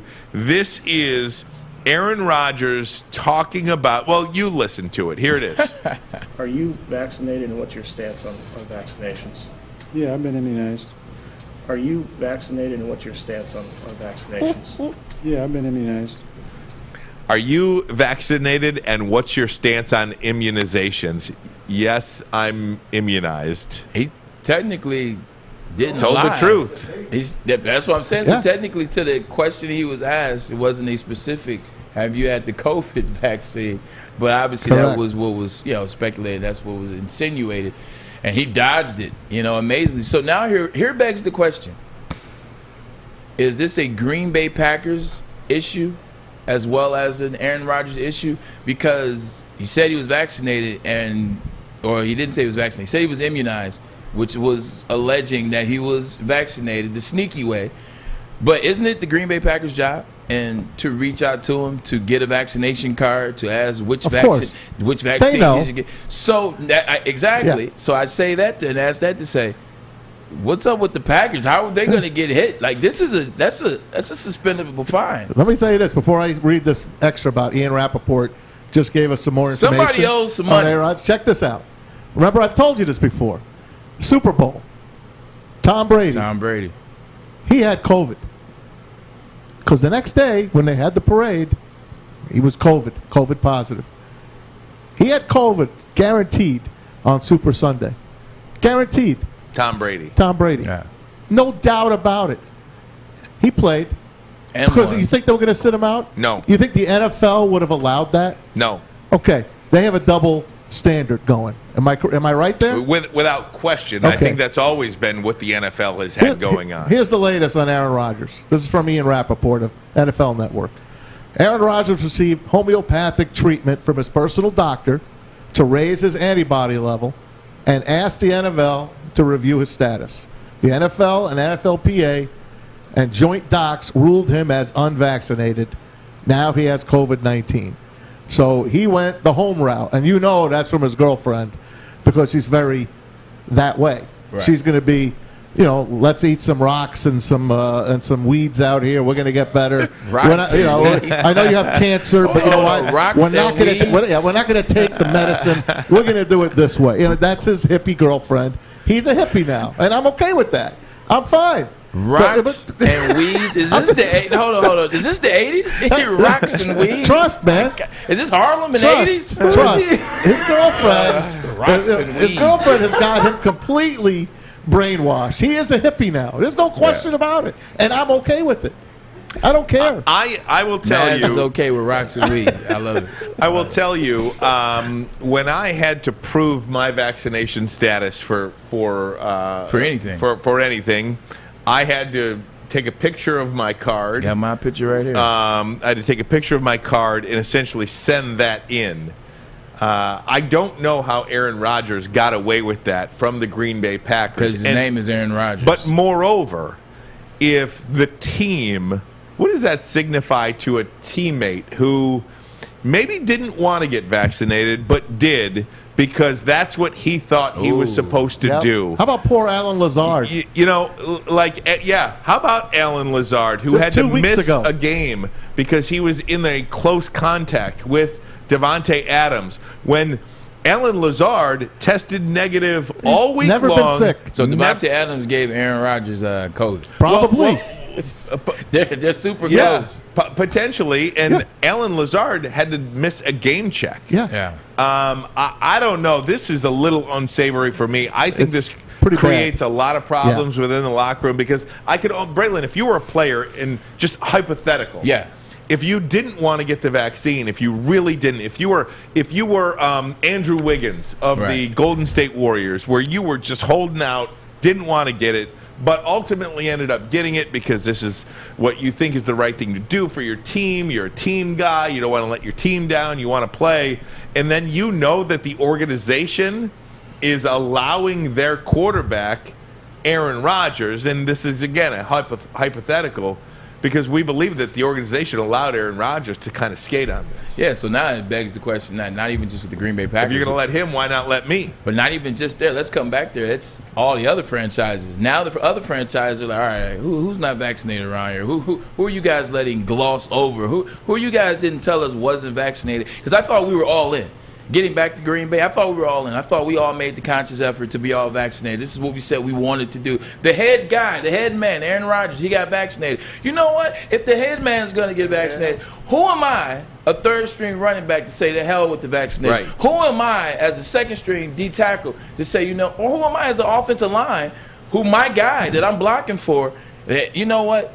If Aaron's going to do it, he's bought in, I'm buying in. Now all of a sudden you find out he tricked you, and Green Bay let him trick you, and they just swept it under the rug, and it comes out. Man, he double-checked everyone. This is ugly. Like, this is ugly on off. That was good. That was good. And then what if you're Kirk Cousins, or what if you're Lamar Jackson, or insert player here who's not vaccinated, and these guys been taking heat for the publicly, nationally taking hard national stances against those particular players for making the selfish decision, and just you're pounding these guys, you're crushing these guys. Because they were honest with you about their decision about something. Cole Beasley. Oh, they murdered Cole Beasley at the beginning of the season. He gave up his social media. He said it's the best thing I ever did. I know. It's great not to look. He gave it his all, and then he's like, I'm done. Right. Well, you're trying to rationalize with unrational people. Bunch of idiots out there. And by the way, Saquon Barkley, positive for COVID as well. Not that it matters. He's not going to play anyway. You got something, Fish? Did you say? No, No, it's just... Yes, he has tested positive. Okay. Yeah, Fish confuses us sometimes. I was waiting for Fish to come in. But, yeah, and also it goes even deeper than that. Like, all these commercials are coming out that Aaron Rodgers did. Like, when did he do these commercials? And I know that's a different topic. But when everybody was doing commercials in early April and May, you had to be vaccinated. You had to be vaccinated to fly. You had to be vaccinated to be around State Farm. You had to be vaccinated to be in certain buildings and certain templates and certain studios. And here you are. Aaron's got 4 State Farm commercials out this year. When did he shoot him? How did he shoot him? You let him slide. It goes back to say some people get past it. Some people are above everybody else. And see, it sucks. That's why I really don't like the holier than thou attitude towards that everything. In the holier than thou attitude, you could equate that. You could insert a ton of examples. We were talking before the show today about Barry Bonds. Barry Bonds, his name is going to be on the Hall of Fame ballot for the final time in 2022. All these holier-than-thou baseball writers, who I just love the baseball writers, keeping Barry Bonds out of the Hall of Fame. Best offensive player ever. Sir, ma'am, go screw yourselves keeping Barry Bonds out of the Hall of Fame. What are you talking about? Everybody's so holier than thou. They make the right decisions every step of the way in their life. It's just criminal how people act right now. Barry Bonds is also like Tom Brady. When we talk about these two careers of Tom Brady, both being Hall of Famers, Barry Bonds is a player that had the same. Barry Bonds' career with the Pirates, Hall of Fame career. Barry Bonds then goes to the Giants, Hall of Fame career. But getting back to the Aaron Rodgers deal and talking about that in even more detail is, you let him slide. You let him slide. You say, oh, well, he doesn't have to do it. And I lost my train of thought talking about Barry Bonds. Think about it for a second, because I got to get a break in anyway. When we come back, I do want to stick with this, because what was the responsibility of the Green Bay Packer organization? Figured it out. Why didn't anybody ask this question when he said, I'm immunized? Like, why didn't anybody dig into that question then? That's also on the writers. That's also on the media. That's also that's privacy, too. That's HIPAA.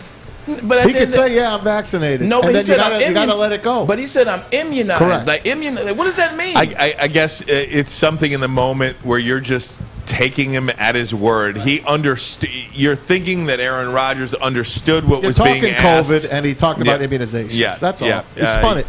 Yes. So I want to stick with this a little bit longer if we could. What is the responsibility of the Green Bay Packers now? What's the responsibility of the NFL? You don't think they've turned an eye before, as Tom had mentioned with Tom Brady in the Super Bowl? That dude was so positive for COVID in the Super Bowl. He was extra positive. It was a super spreader event, the Super Bowl. Ermanni and Edwards. Woodward Sports Network, the bottom line. Yeah, you're 100% right. You see how fast he tanked on the boat in the after party.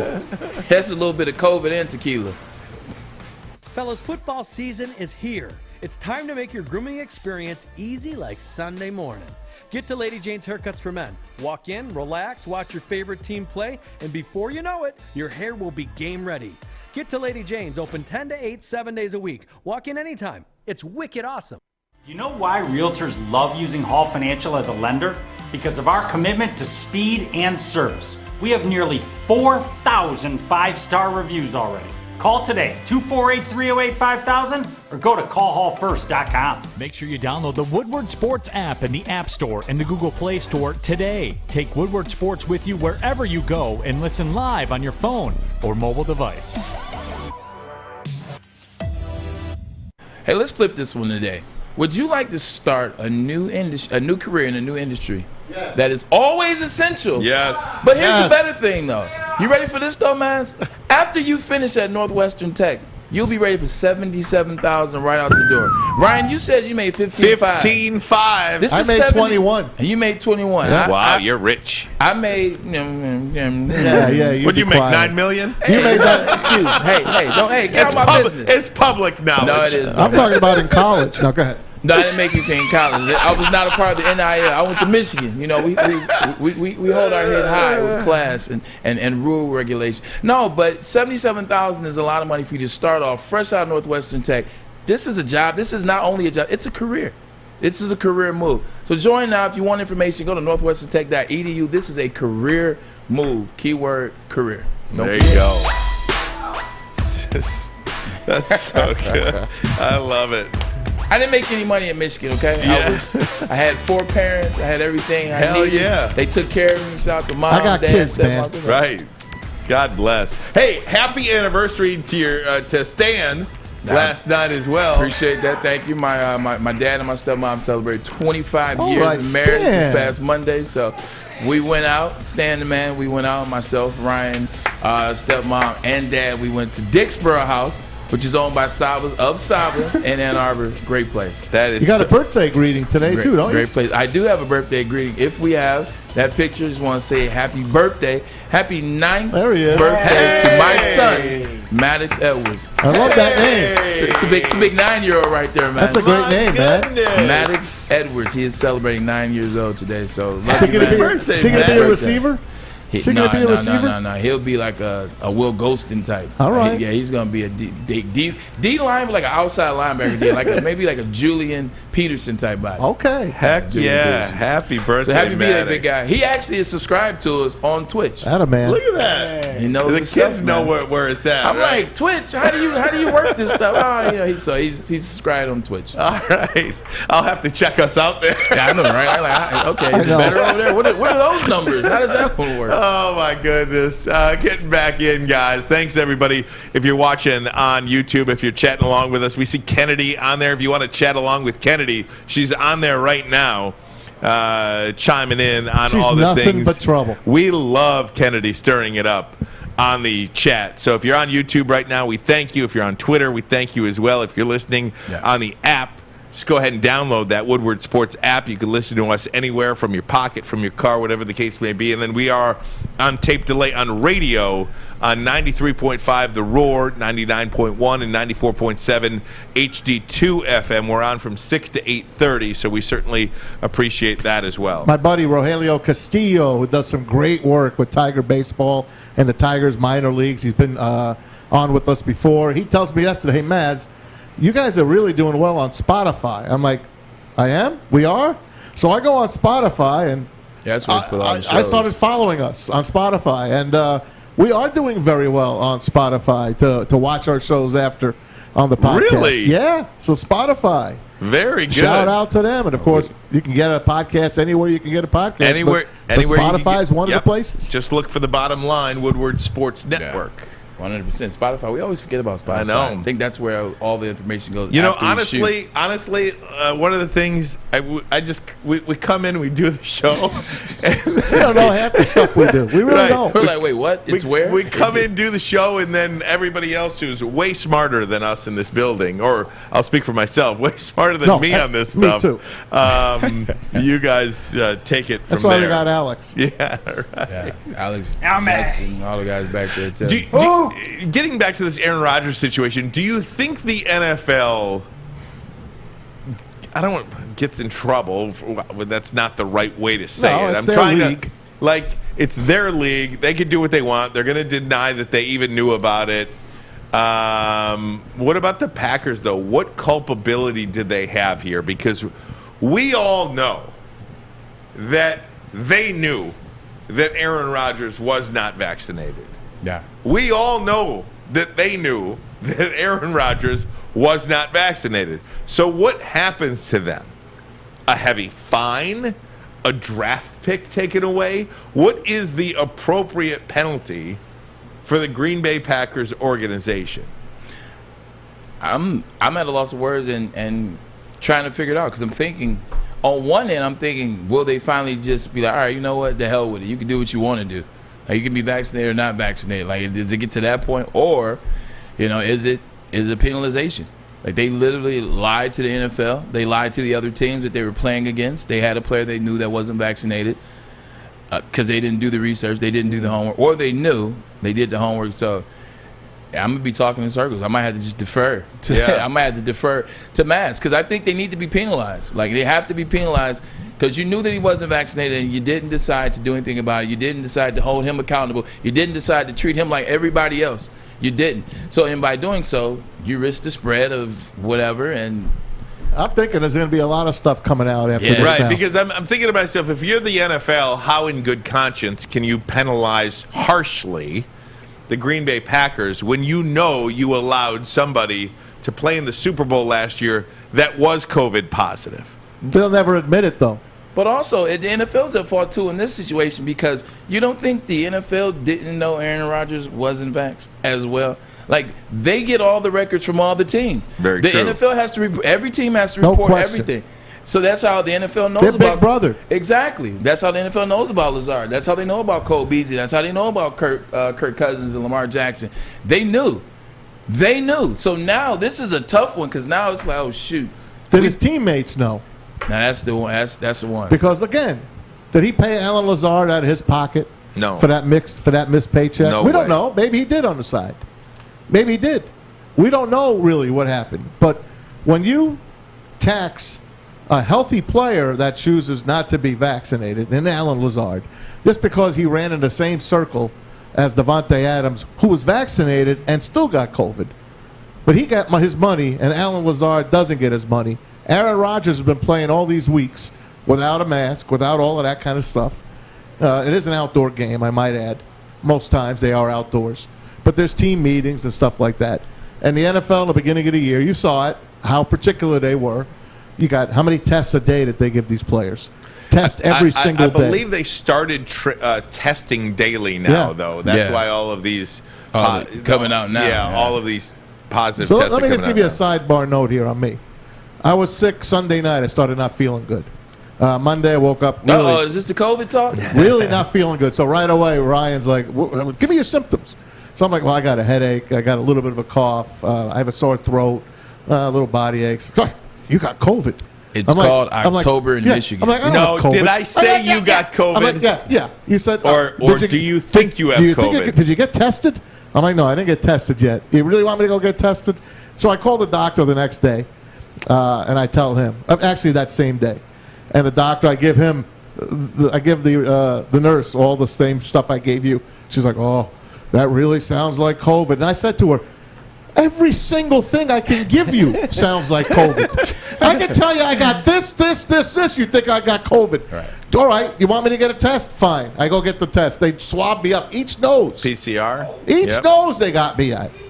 She comes out in all this garb. I couldn't even go in. She had to do it in the car. She comes out. It looked like, I don't even know. She looked like a Martian. Like with the movie. What's that actor in The Outbreak? Yeah, it looked like Outbreak. Dustin I was embarrassed. Morgan She's coming. Freeman, Cuba Gooding Jr. Such a good movie. Rene Russo. Yeah. I'm in the parking lot. There's a bunch of people looking. I'm like, I feel like an idiot now. I feel like a leper. She comes out, gives it to me. She's like, I'll call you in 20 minutes, 30 minutes. Yeah. Oh, you're fine, Tom. You're negative. No flu, no nothing. Here's some Z-Pack. Take this. Here's a steroid. You'll be fine. That's how they treat COVID, too, by the way. I'm fine. I'm just telling you. Z-Pack cures everything. I'm just saying to you, man. Anything you come up with now, you have COVID. Everyone thinks you had COVID. I had COVID a year ago. I don't have COVID anymore. I'm done with COVID. You got I'm the finished. antibodies. You're COVID-free. immune. You're immune. I'm done. Now. He's the I'm big guy. finished. All right, He's got the not everyone iron has lung COVID. now. Just you have a cold doesn't mean you have COVID. Get it, Maz, for the win. I'm just tired. doesn't Aaron have Rodgers, he has COVID. All right, guess what? He might not play the following week because now he has a 10-day window. So starting today, Wednesday to next Friday, he has to test again. We'll see how it goes. I just don't like the lion. The lion. And everybody was in on it. And that's the thing that's going to be interesting is Aaron Rodgers knew that he wasn't vaccinated through Pfizer or Moderna or Johnson & Johnson. The team knew it, and the NFL knew it. And now it's all coming out. So now who takes the penalty? Who takes the hit? Who has to pay what? The NFL get fined for lying? Right. Green Bay find themselves? Green Bay, exactly. Are you going to find yourself to this make-believe charity you donate to? Green Bay, are they going to pay to you so you give them their money back because you were in on it too? Is Aaron Rodgers going to pay the NFL and they're going to slide him his money back because they were in on it too? How does this get solved? As he's coughing now, right in our face. He's coughing right in our face. He's Ryan didn't want me even to come in, folks. I want you to know that. Ryan is freaking petrified of me right now. Well, you're vaxxed. You're fine. I've had it and I'm vaxxed. Okay, I'm you're at the good. top of the pyramid. You're good. That's what they so I talked to a Fish doctor. just shut the door on me. Look at that. I shut the door to talk because I actually sat by him on Sunday. So if anything, I'm sick too. I talked so to a is doctor. Alice Mayer, so is Kennedy, so is every single person in the office. Getting the hell out of here. I talked to a doctor just yesterday, and I was asking him about COVID, casual conversation. That's casual? Yeah. Hey, how's your rash, Doc?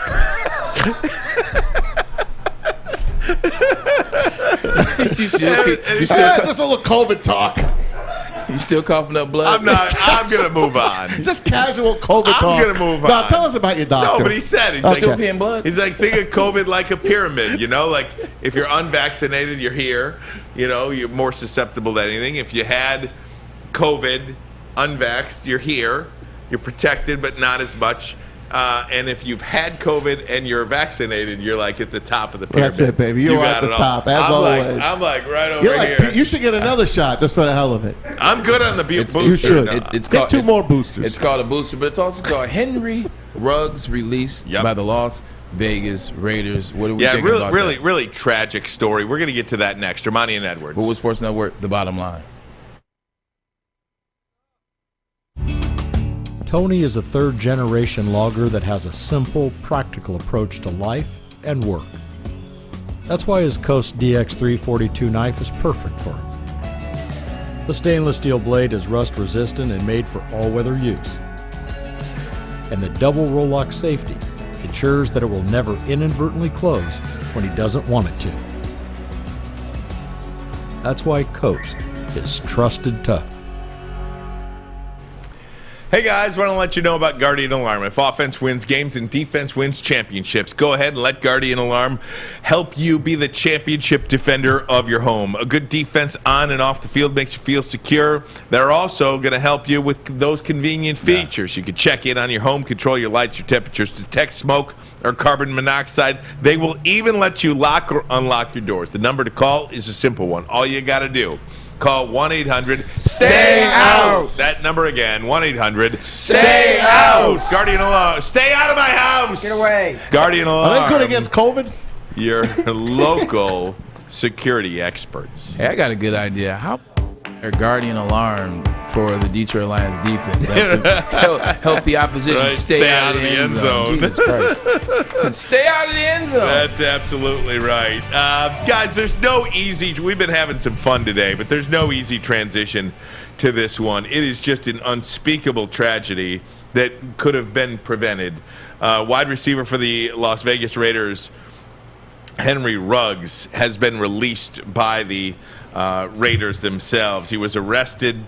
Well, let me just give it to you. There it is, the news right there. Las Vegas Raiders announced they have released Henry Ruggs III. The team announced today. Ruggs, if you want to put that up, Alex, as well, he was driving 156 miles per hour. And his vet. In his Corvette 2 seconds before the crash. Upon impact, he was going 127 miles per hour. He had a blood alcohol level of twice the legal limit. A loaded gun was found in his car. a victim and her dog died in the crash. So just an unspeakable tragedy. He is at 3:40 a.m. in the morning being held right now. And guys, look, I just feel so bad for everybody involved in this story. The young lady who lost her life senselessly, her family.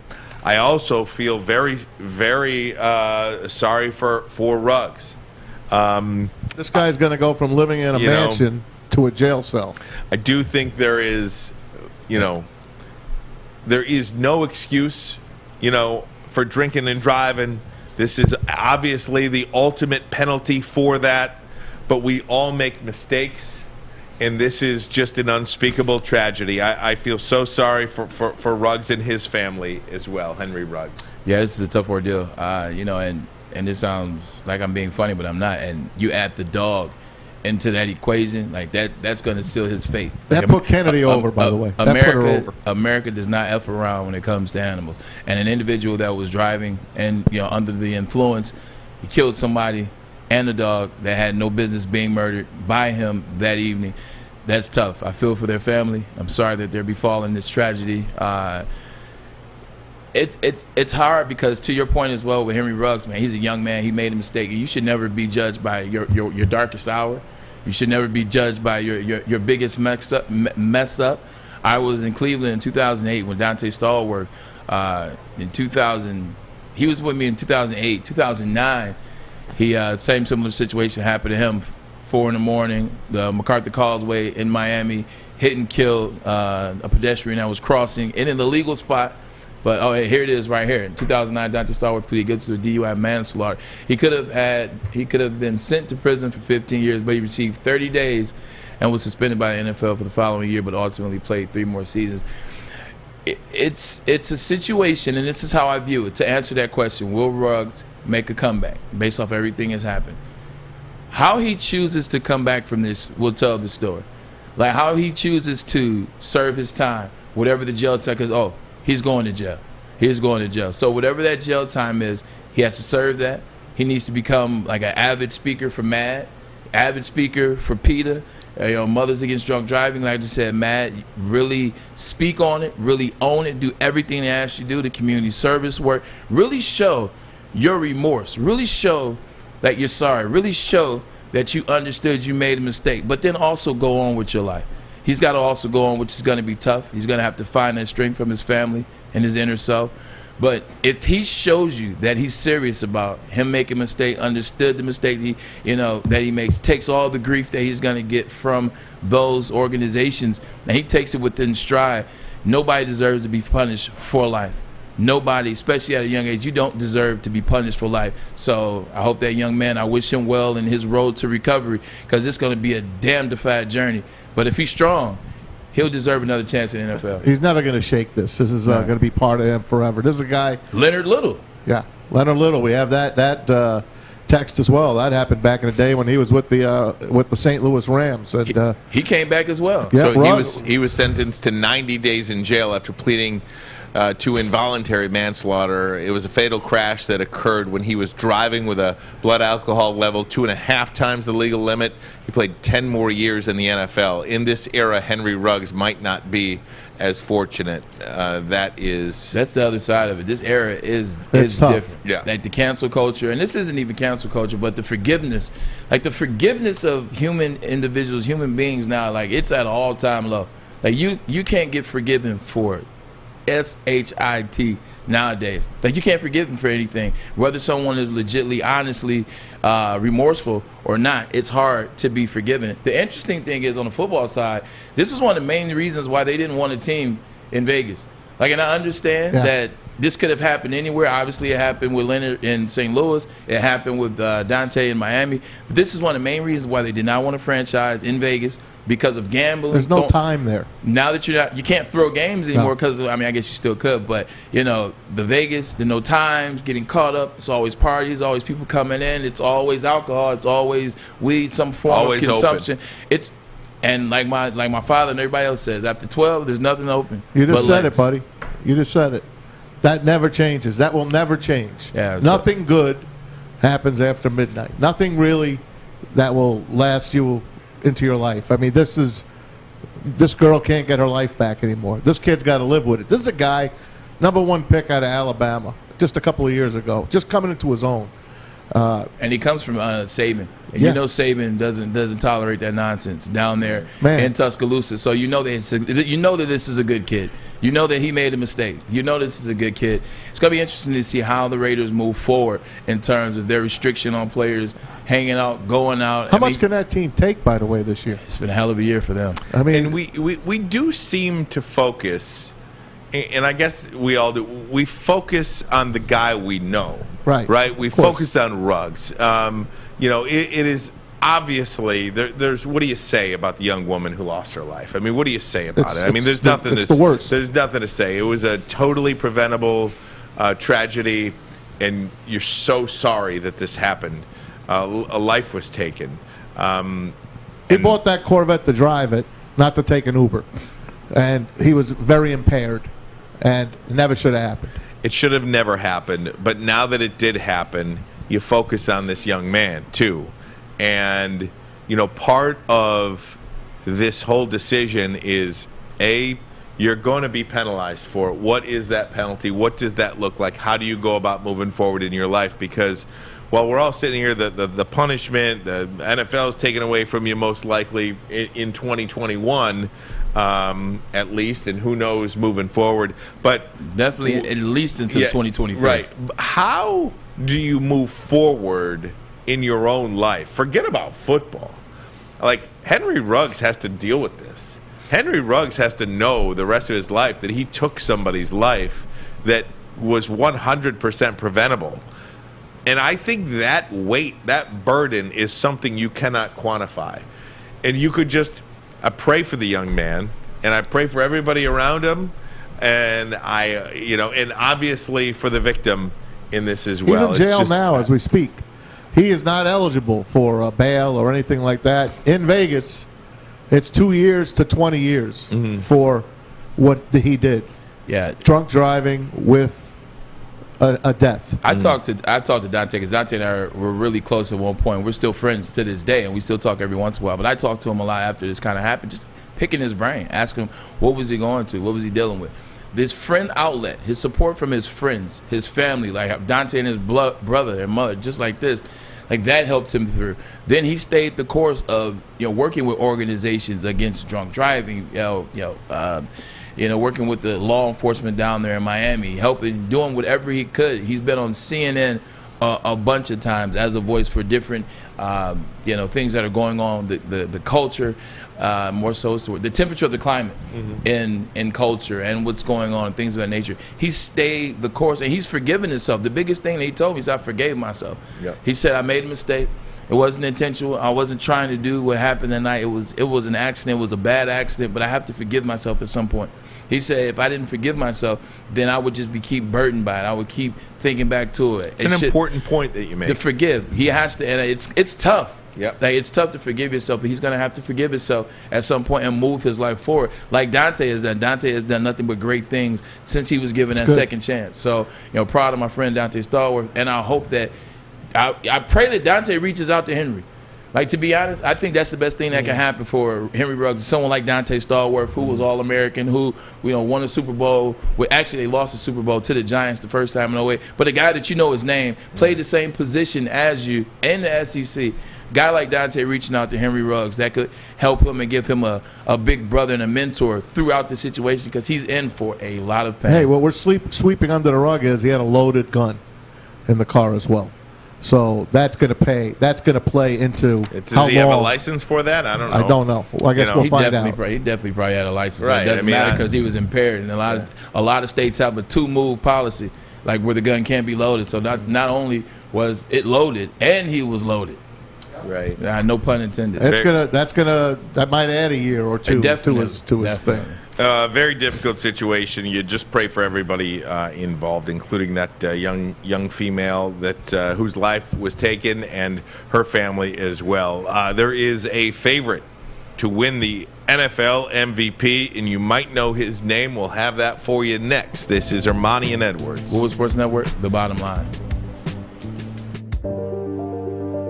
I'm looking to bring on another HVAC tech right now. We are recruiting 5 to 10 techs a month. We're looking to grow and expand. Every new tech we hire is from Northwestern Tech. The hands-on training is fantastic. They're always my first call. We love hiring Northwestern Tech grads. They come out trained and ready to work. Our program is only 10.5 months, and our next classes are starting soon. So why wait? I'm looking to hire Hire a graduate of Northwestern Tech. Northwestern Tech. Northwestern Tech. Northwestern Tech.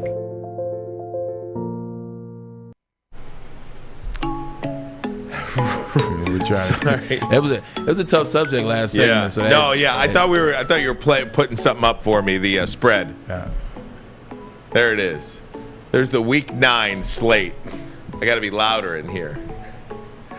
Week 9 NFL slate. It does have the Lions. The Lions have a bye week, and it says that the bye is a 13-point favorite over the Detroit Lions. That's tough to win the game.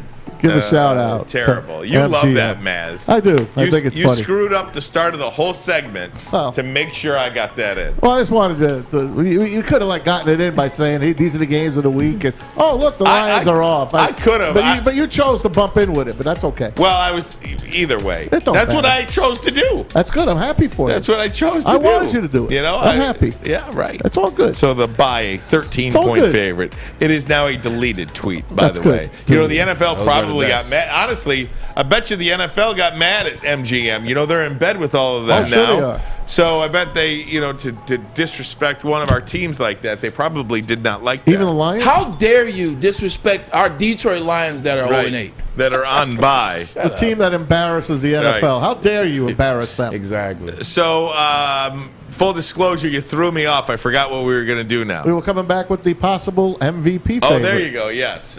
So What would we do without you, man? I don't know. Thank you, Maz. You're welcome. Matthew Stafford is the odds-on favorite to win the NFL MVP Deservedly award. so. Absolutely. I think this NFC is extremely difficult, and what Stafford is doing is second to none, literally. He's first in the NFL in yards at nearly 2,500, first in the league at touchdown passes with 22, and he's also first in the league with a quarterback rating of 118. I never understood quarterback rating.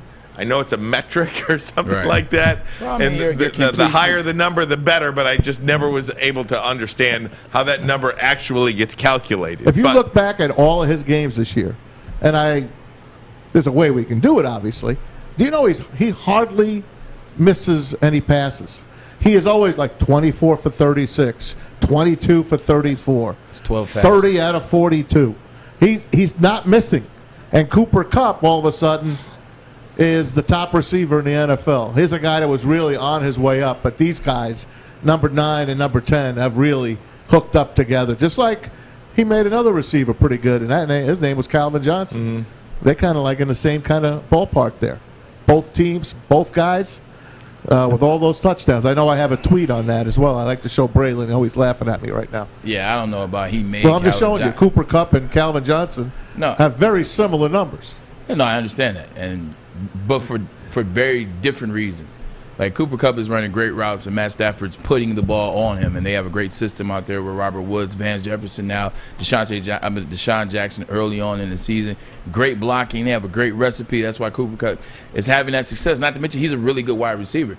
You don't take anything away from him. But like Calvin Johnson, like his numbers when they were like that, he created those numbers from jumping over people and running through people and running around people consistently and doing what he had to do. But I like the fact that he's odds-on favorite. Now he should be. But the interesting thing about that is they're 7-1. That means they have 9 more games left. So this is really an irrelevant stat to a certain extent. Sure. We talk about irrelevant stats is because you got 9 games, 10 weeks of football left.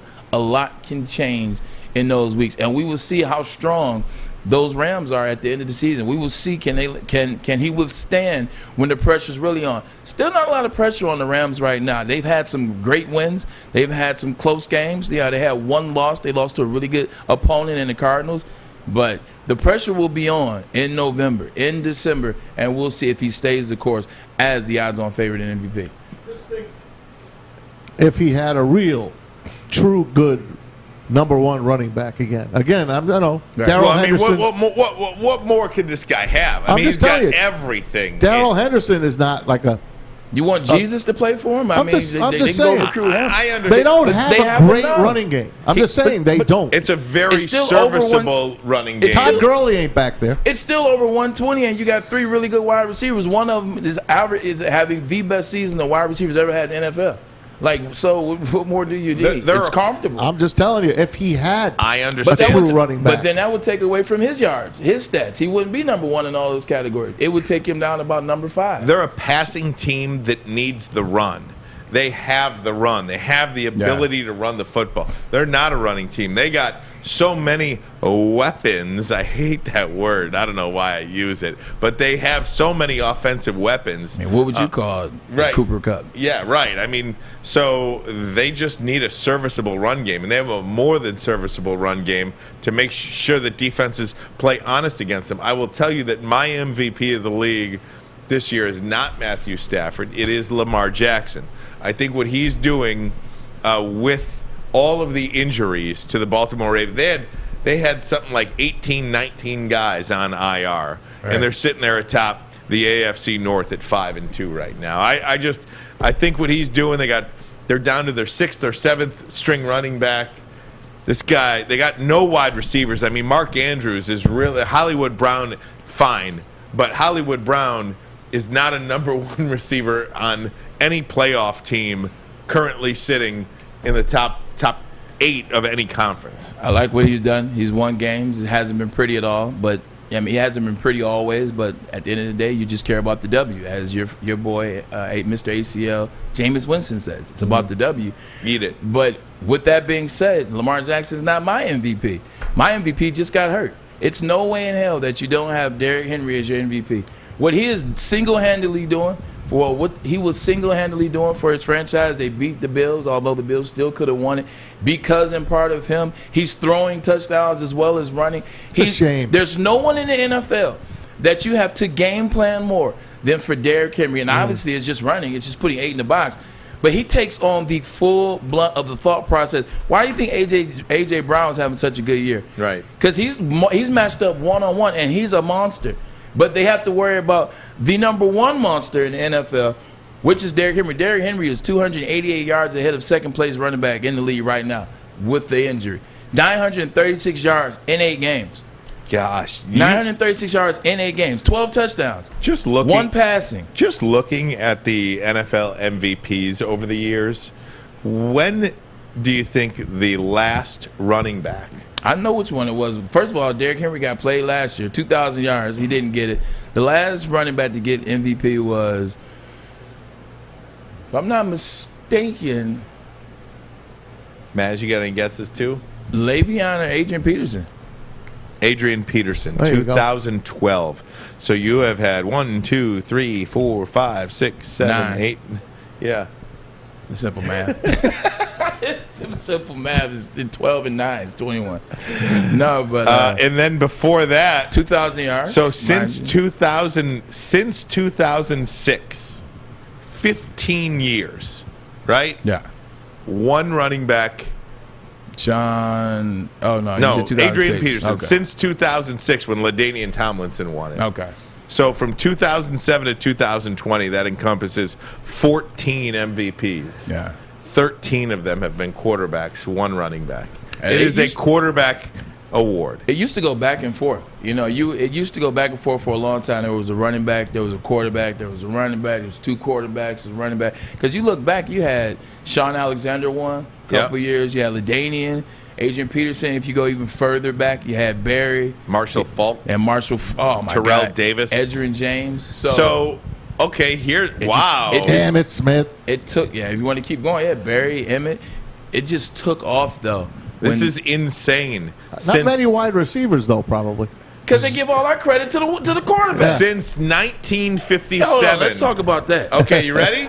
No. Did Jerry Rice win one? Since 1957, the I'm hot AP now. NFL Most Valuable Player Award has been awarded. Do you know how many wide receivers have ever won the award? 2. I'll guess 2. 0. Not even Jerry Rice? Jerry Rice never won the award ever. Steve Young After won an having award. 1,900 yards. Steve Young won it twice. Joe Montana won it No twice. Chris Carter? Nope. It just, I mean, look at Randy. Look at Randy Moss. Yeah. Look at his rookie year. 1,700 yards. Wow. 17 touchdowns. Well, no, he had 1,400 yards. 17 touchdowns, though. Calvin Johnson. Look what Calvin did that year. Look what Calvin did. 10 touchdowns, 1,960 got a rule yards. named after him. They're not going to give it to you because they're always going to give the success or the blame to the quarterback. Guys, I got to share this with you. Since again, 1957, the NFL MVP has been awarded to a quarterback or a running back only, except 3 times. Defensive players. In LT. In 1971. In 1971. Hold on. 71? Yep. Give me a second. Deacon Jones. No, I'm joking. No.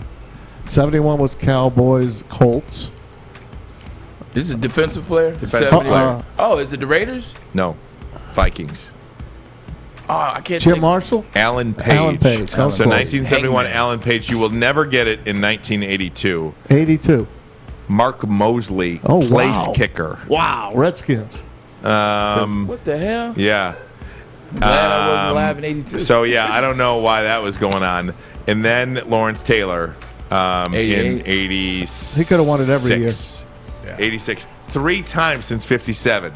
That's the only times it's not been awarded to a running back or a quarterback. But no receivers. If I think the last window for a receiver to win has passed, it would have been that Antonio Brown, Calvin, and Julio, where they kind of were going 1,800, 1,900, 18, 19. Like, it's over in terms of receiver ever having the opportunity to win one. I'm surprised Deion Sanders never won the MVP award. He's too busy playing for both sports. Or Revis Island. Don't be one of those guys, because he should have won the World Series MVP if they would have won Game 7. A little bit of I loved what he little did. bit of I breaking was news pissed at locally. We'll do that and videos of the day next. Ermanni and Edwards. Woodward Sports Network, the bottom line. Okay, you thirsty little spin goblins. I want you to pedal into the next dimension. Spin it! Spin! Spin! Uh-oh! Carmen's falling behind. Let's give her the hiss of shame. Spin! Spin! Spin till you bleed! Don't ride the bike of shame. Come to Planet Fitness and find your own lane with tons of equipment, free fitness training, and no hissing. Join today for just $10 a month. A little bit of breaking news locally here. The Detroit Grand Prix will move back downtown in the year 2023 after one more race on Belle Isle, June 3rd through 5th in 2022. The race was last held on the streets of downtown Detroit in 1991. The Detroit City Council approved the change Wednesday. A draft of the map of the downtown circuit has been shared since September. Oh, my God. You know what happened in 1991? The Detroit Lions. How about that? Does that mean 2023 is our year? You know what I do miss about the Grand Prix, and I'm glad that it's back in Detroit? Do you remember they used to do the coolest artwork for like the Grand Prix, like the insignias for the year, the artwork? I miss those. My uncle used to have them all around the house. Mine. My Uncle Walter used to have them. Shout out to Uncle Walter. Shout out to Uncle Tom. There we go. Uncle Tom. That's his name, man. I love it. But the artwork and the graphic for the Grand Prix insignias every year was always the best, man. It was always cool. That's great. Yeah. All right, Maz, you're up. Oh, I'm up. It's that time of the day? Yep, you're up. All right. We missed you for this segment specifically. You did a pretty good job. But yesterday, you guys railed on me yesterday. It was all baseball. So what? It's the World Series. No, but without you here for your conviction of that, it fell on flat a little bit. Right. Let me read it like Ryan You does did the it. Yeah. conviction. I'll pretend I'm Ryan. Okay, on the 2nd of November 2020, Dodgers win the COVID series over It wasn't like Tampa that. Bay. I need this in my life. I just said it wasn't like You just that. literally read what I wrote instead of putting your own spin on it. Well, you literally wrote what, I read what I thought wrote. those would be your words. It's No. more like this, man. It's more like, all right, it's Joe Buck. I think that you know what? Yeah. Hey, just put it up. Put it up there. Dodgers won the up cheap COVID series last year. Lucky. Here it is. Poured into the Dodger organization, and you know he's watching and rooting. Ownership, Andrew Friedman, Dave Roberts. And strike three. Dodgers have won it all in 2020.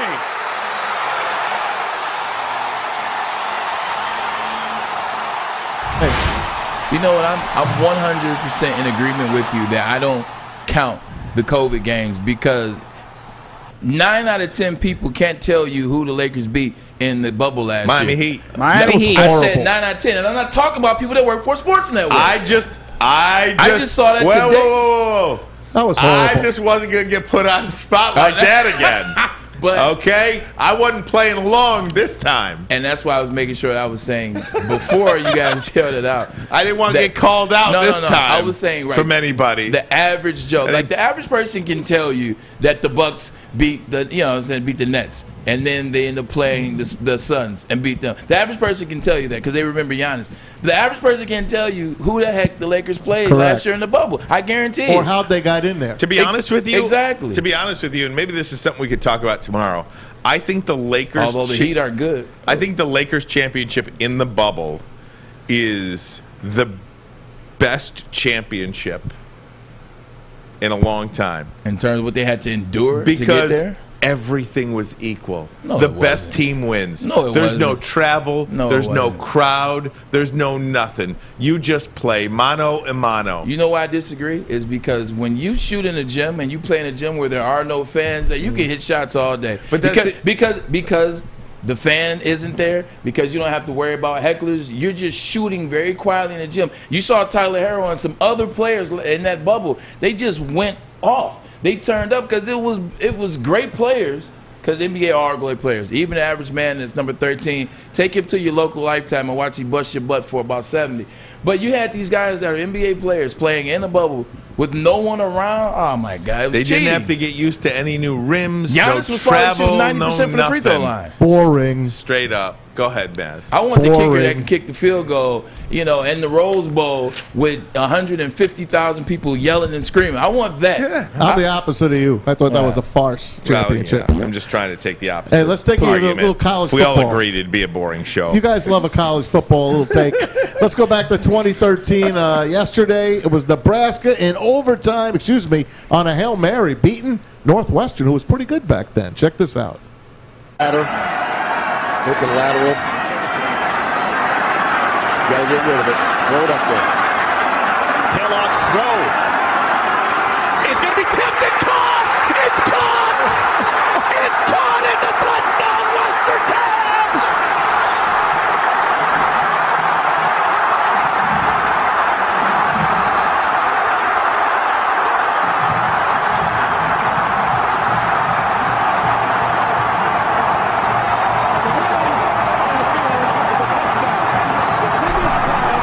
Probably Teddy Look Lehman at or Bo something. Panini.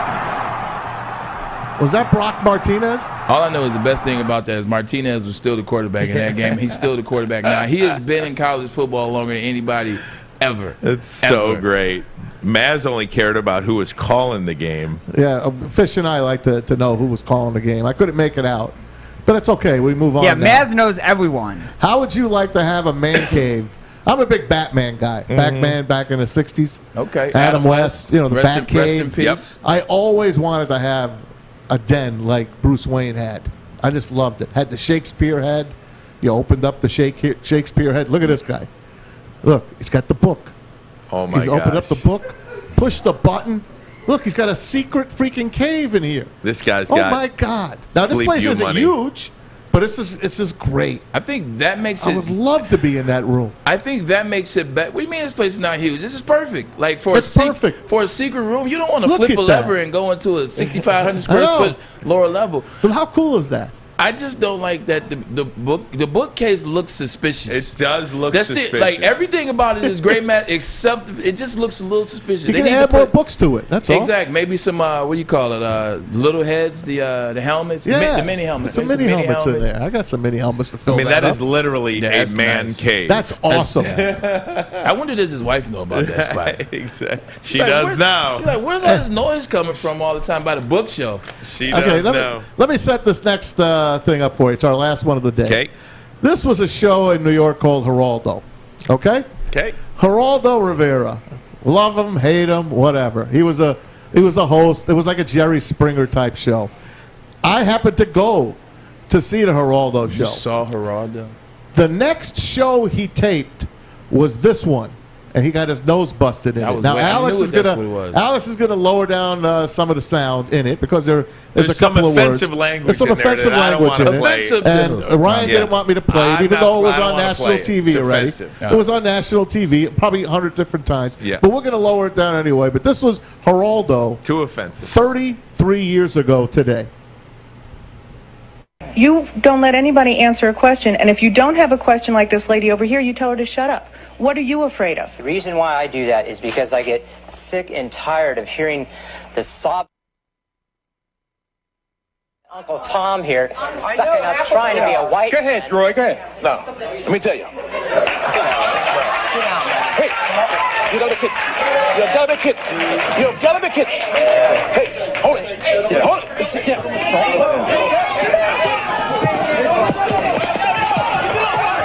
There's the chair with the broken nose. Here we go. Let's play the feud. Here we go. Let's play the feud. Hey. Let me tell you something like this. Whenever you hear a black man say, let me tell you something, some smoke is behind that comment. Like, you ever hear a black man say, if you ever hear a black man say, hey, man, you know what? Let me tell you something. You better get your ass out of there. You better get out of there.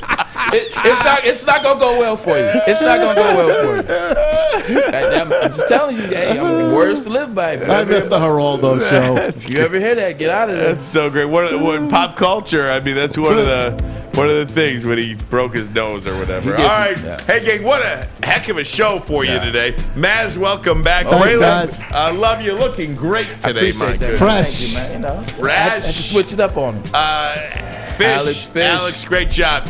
Break, take us out of here. Hey, man, it's Ryan Edwards. This is what we do. Every day during the week, we bring you the facts, the knowledge, the breaking stories. I mean, we broke about 4 stories today, man. It was a great day. Great to have Maz back. But we're looking forward to tomorrow. Greg Kelser, voice of the Pistons, will be on. Let's talk some Pistons. Now that the baseball season's over, it's time to talk about our boys down there. Caesars. Hey, man, bottom line, Ryan Edwards, we're out of here. The 0-2.